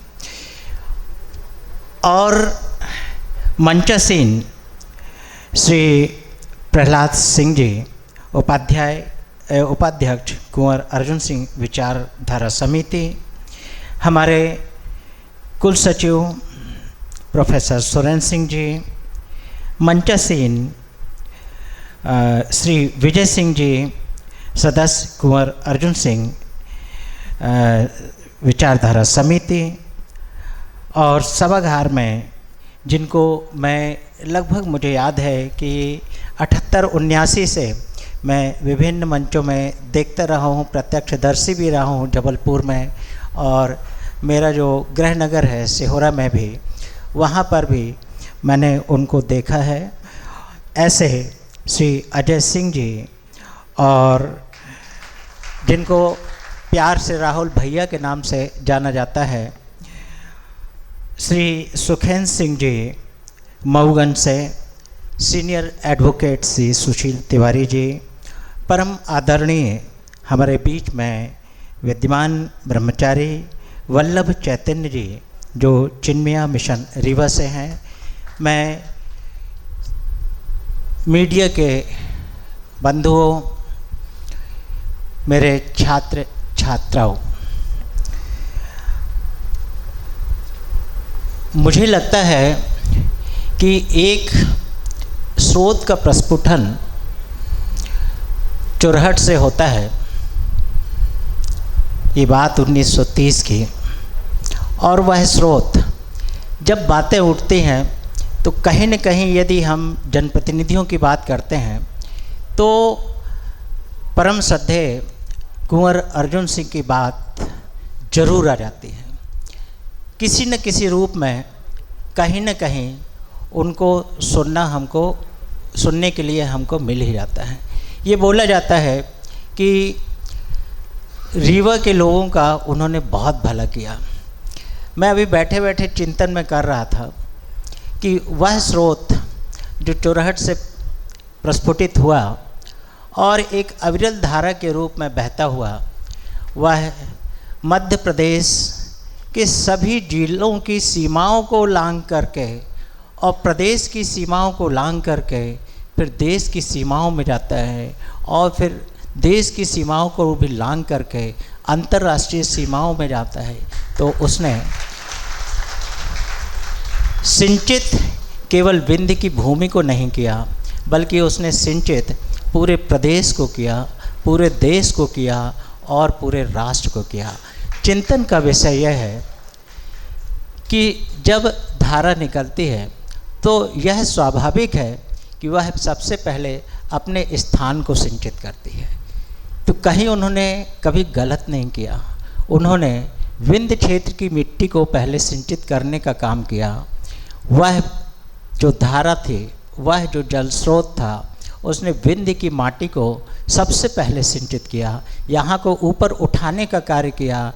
और सबसे बड़ी बात जो मैं सुनता हूँ, दूसरों के मुख से सुनी हुई बातें जो मैं सुनता हूँ, कि जब समाज की पीड़ा उनके सामने आई तो उन्होंने जो नियम थे, उन्होंने ये देखा कि ये नियम जो है कहीं न कहीं बाधा उत्पन्न कर रहे हैं और उस पीड़ित व्यक्ति को लाभ यदि नहीं दे पा रहे हैं तो उनने उन नियमों को शिथिल किया। और एक लाइन उनके बारे में जो बोली जाती है कि सारे नियमों को शिथिल करते हुए उस पीड़ित को वह लाभ उन्होंने सारी सीमाओं को तोड़ करके प्रदान किया। यह केवल माननीय कुंवर अर्जुन सिंह ही कर सकते थे। ये वो व्यक्तित्व थे जिन्होंने किन्हीं बाधाओं की चिंता नहीं की, जिन्होंने समय की धारा में बहते हुए जो समसामयिक दिखा उसको, जो समाज के हित में दिखा उसको वह करते चले गए। और निरंतर यह जो कर्मठता थी, जो कर्म योग था, जो गीता था, तो गीता में बोले हुए जो श्लोक हैं वो उनके जीवन में, पूरे जीवन में उतरते हुए दिखाई देते हैं। यदि हम उनका जीवन यदि 1957 से देखें, जब उन्होंने अपना राजनीतिक जीवन प्रारंभ किया, और राजनीतिक जीवन प्रारंभ करने के बाद में वो निरंतर जब उन्नति करते चले जाते हैं, तो आप विचारों के प्रवाह में यदि आप बहेंगे, अभी मेरी राहुल भैया से बात थोड़ी सी हो रही थी, मैं उनसे बोल रहा था कि यदि आपको लिखने का समय नहीं मिलता तो आपके अंदर विचार तो ज़रूर आते हैं, उन विचारों को बोलिए और एक लिखने वाला रख लीजिए, तो वो लिखते चले जाएंगे। और इस तरह से एक संग्रह, इस तरह से एक उनका संग्रह तैयार हो जाएगा जो उनके पुत्र के द्वारा ही रचित होगा। और यह भी जो विचार है हमेशा के लिए ये अमर हो जाएंगे, जो उनके द्वारा लिखे हुए विचार होंगे, अपने पिता के लिए एक पुत्र के द्वारा लिखे हुए जो विचार होंगे, वह भी इन्हें भी अमरता प्रदान करेंगे। मेरा ऐसा सोचना है कि कुंवर अर्जुन सिंह की जो चिंतन शैली रही है, निरंतर अध्ययनशीलता, मैंने उनको कई फ़ोटोज़ मैंने देखे हैं, क्योंकि मुझे भी ढूंढने का और खोजने की मेरी आदत है, तो मैंने उनको किताबों में उलझे हुए देखा है। कई बार अभी चर्चा हो भी रही थी कि आप रात में 10 बजे मिलने गए, तो वहाँ पर देखा कि वो रात में 10 बजे पढ़ रहे थे, अपने ऑफिस में बैठ कर के पढ़ रहे थे। तो वो जो चित्र मुझे याद आता है, वो चित्र मैंने कई जगह देखा है। तो इतनी कार्यों की अधिकता होने के बाद भी, इतनी समाज की चिंता होने के बाद भी, इस बात की भी चिंता करना कि यदि मैं अध्ययनशील नहीं रहूँगा तो समाज के प्रति हमारा चिंतन प्रखर नहीं हो पाएगा। तो प्रखर चिंतन के प्रति हमेशा जागरूक रहना, और जो निर्णय लिए वो निर्णय समाज हित के लिए, और ऐसे निर्णय जो कि आज भी इतिहास उनका साक्षी है और वह चर्चा का विषय होता है, चाहे वह आरक्षण की बात हो, चाहे बहुत से ऐसे निर्णय हैं, लगभग 4,500 कर्मचारियों के रेगुलराइजेशन की भी बात है, मैंने उस समय को भी देखा है। तो ऐसे बहुत सारी बातें जो है जनमानस पर अमिट रूप से चित्रित हो चुकी हैं। और यह जो हमारी ये जो विचारधारा की हमारी यहाँ पर विश्वविद्यालय जो आयोजित करता है, तो ये हमारी लिस्टेड जो विश्वविद्यालय में हमारी कार्यक्रम होते रहे हैं, और उसी का जो लिस्टेड जो हमारे कार्यक्रम हैं, उन्हीं के ये उसी श्रेणी में यह कार्यक्रम भी आयोजित किए जा रहे हैं। तो जहाँ तक एक जो बात उभर के आती है इस विंध्य की मिट्टी की, कि विचारधाराएं अलग अलग हो सकती हैं, लेकिन जब भी हमने इस क्षेत्र के विकास की बात आती है, तो चाहे वह किसी भी विचारधारा के व्यक्ति हों, मैंने देखा कि देश अपने विंध्य की मिट्टी के लिए जब विकास की बात आती है तो सारी विचारधाराएं एक होकर के काम करने लगती हैं। और इसीलिए जहाँ तक रीवा का सवाल है, रीवा ने राजनीतिक क्षेत्र में एक पूरे देश के अंदर विशिष्ट स्थान बना करके रखा है। जब भी यहाँ की बात आती है तो यहाँ से कोई ना कोई शख्स इस रूप में जरूर उभरा है जिसने राजनीतिक चेतना को बहुत ऊंचाई तक ले जा कर के अंजाम दिया है। और मैं बहुत अधिक अब बोलना नहीं चाहूँगा, क्योंकि बच्चे जो है काफ़ी देर से जो मुख्य जो विषय वस्तु है उसको हमारे रविंद्र श्रीवास्तव जी ने रेखांकित कर चुके हैं। बस मेरा सभी से आग्रह यह है कि हम हमेशा समाज हित की बात करें। हम समाज के उस आखिरी व्यक्ति के बारे में यदि हम सोच सकते हैं, तब तो हम मनुष्य कहलाने के लायक हैं, तब तो हम शिक्षित कहलाने के लायक हैं। तो मैं सभी से ये आह्वान करूँगा कि हमारे अंदर वो पीड़ा होना चाहिए कि समाज का जो आखिरी व्यक्ति है उसकी भी चिंता हम कहीं भी रहें, किन्हीं भी ऊंचाइयों पर रहें। ये इनका जो जीवन दर्शन है वह यह सिखाता है, और उनसे ये प्रेरणा हमको लेना चाहिए कि हम किन्हीं भी ऊंचाइयों पर रहें, लेकिन समाज के आखिरी व्यक्ति की हम चिंता करें, समाज के को आगे बढ़ाने के लिए चिंता करें। मैं यहाँ अभी मुझे आए हुए 1 ही माह हुआ है, लेकिन चूँकि सेवा का भाव हमारे अंदर होना चाहिए, मुझे बिंद की भट्टी मिट्टी में मुझे सेवा करने का अवसर मिला। और यहाँ की जो देवी हैं विंध्यवासिनी महाशक्ति का केंद्र है। महासरस्वती, महालक्ष्मी, महाकाली तीनों का जो समन्वय है वह बन करके विंध्यवासिनी बनता है। तो यहाँ पर आप देखिए कि यदि पूरा इतिहास उठा करके देखेंगे तो वह शक्ति का समन्वय यहाँ पर मिलता है। यहाँ के लोगों में जहाँ भी शक्ति की बात आती है, जो मैं अभी बात की कि विंध्य की जब आगे बढ़ने की बात आती है तो सारी विचारधाराओं के लोग मिल करके एक शक्ति के रूप में पूरे प्रदेश और पूरे देश के सामने खड़े हो जाते हैं।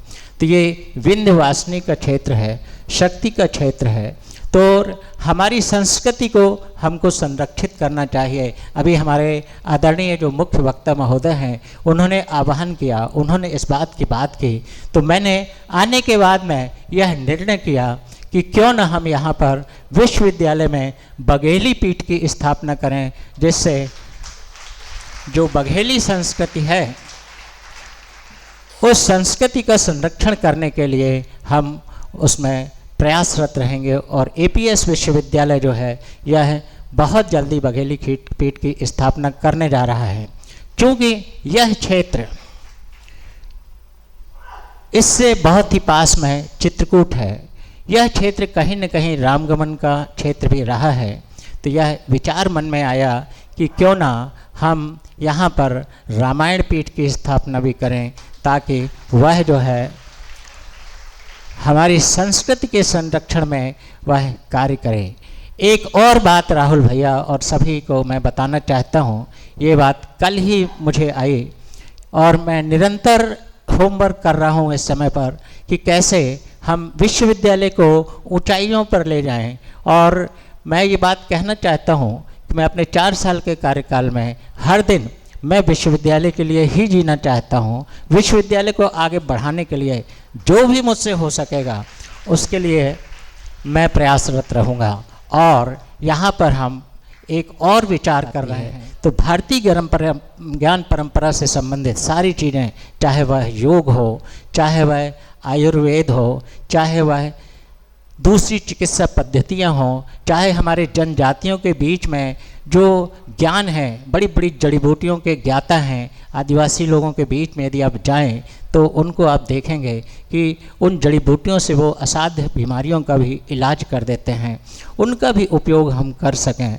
इस तरह से हम उन अनस्किल्ड वर्कर्स के बारे में भी सोचने जा रहे हैं जो हमारे समाज में हैं। कोई कारपेंटर का है, कोई बहुत अच्छा मैकेनिक है। मैंने ये प्रोजेक्ट के रूप में बच्चों को देने जा रहा हूँ कि बच्चे उनको आइडेंटिफाई करें, उनको लिस्ट बनाएं, हम उनको विश्वविद्यालय का मंच देंगे। विश्वविद्यालय में आ कर के बच्चे हमारे उनसे जिसका जो इंटरेस्ट है उस विधा को सीखें। हम उनको विश्वविद्यालय की तरफ से सर्टिफिकेट देंगे ताकि उस सर्टिफिकेट के माध्यम से वो कहीं रोजगार पा सकें। साथ में वो बच्चे भी जो सीखेंगे उनको भी हम सर्टिफिकेट देंगे। और उन चीज़ों तो इस तरह से अनस्किल्ड वर्कर्स के लिए भी, मतलब विश्वविद्यालय समाज के बीच में जाए और समाज विश्वविद्यालय में आए, इस तरह से बाइलेटरल रिलेशनशिप पर भी हम विचार कर रहे हैं। और आप सभी का सहयोग, सभी जो विद्वान यहाँ पर मौजूद हैं, सभी सामाजिक कार्यकर्ता, जनप्रतिनिधि, सभी का सहयोग मुझे अपेक्षित होगा, क्योंकि इन सभी में सभी के सहयोग की आवश्यकता होगी इन कार्यों के लिए। और इसी आह्वान के लिए मैं सभी को सादर नमन करता हूँ। जय हिंद, जय भारत। मैं धन्यवाद ज्ञापन के लिए आमंत्रित करूं डॉक्टर देवदास जी को। उसके पूर्व एक सूचना है। धन्यवाद ज्ञापन के पश्चात हम लोग अपने अपने स्थान पर खड़े होकर के राष्ट्रगान करेंगे।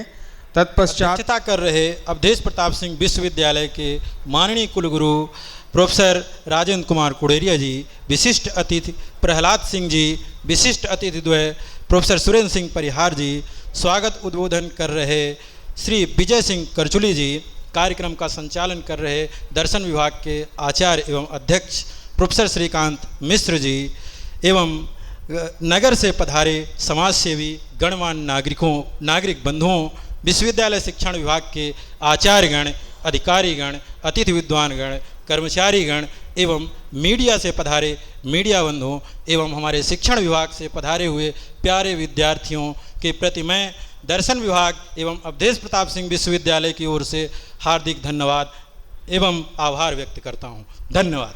विधाता पंजाब सिंध गुजरात मराठा द्राविड़ उत्कल बंग विंध्य हिमाचल यमुना गंगा ओच्छल जलधि तरंग तव शुभ नामे जागे तव शुभ आशीष मांगे गाहे तव जय गाथा जनगण मंगलदायक जय हे भारत भाग्य विधाता जय हे जय हे जय हे जय जय जय जय हे जय भारत जय। कृपया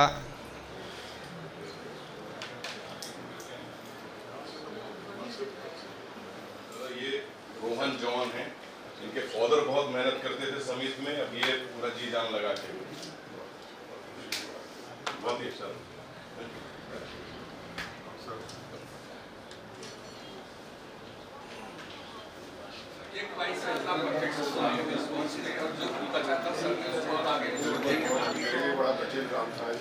अरे भाई राहुल भाई रात लगी है, ये नंबर में डाल दिया।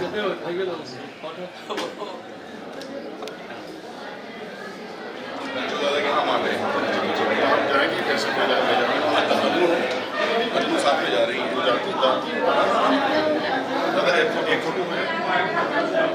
अब आगे शो हम ले दे देंगे आपको। जी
अरे भाई सर ये दूसरी अपॉइंटमेंट है, हाँ घुमा के लाए।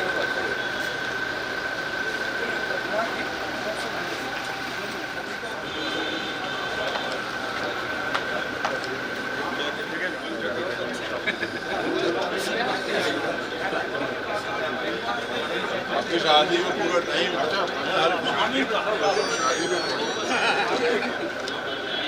अच्छी बात आपको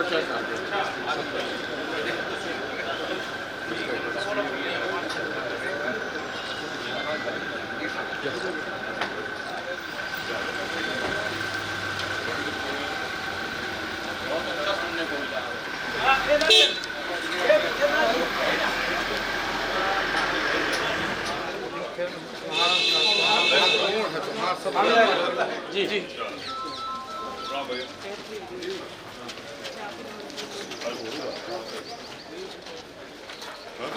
ठीक है अपने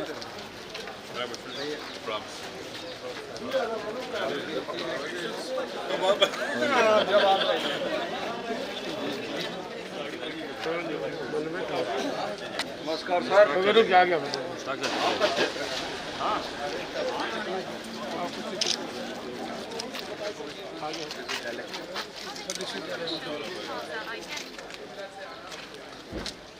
उनका मैसेज आया आज 19 तारीख आज शुरू है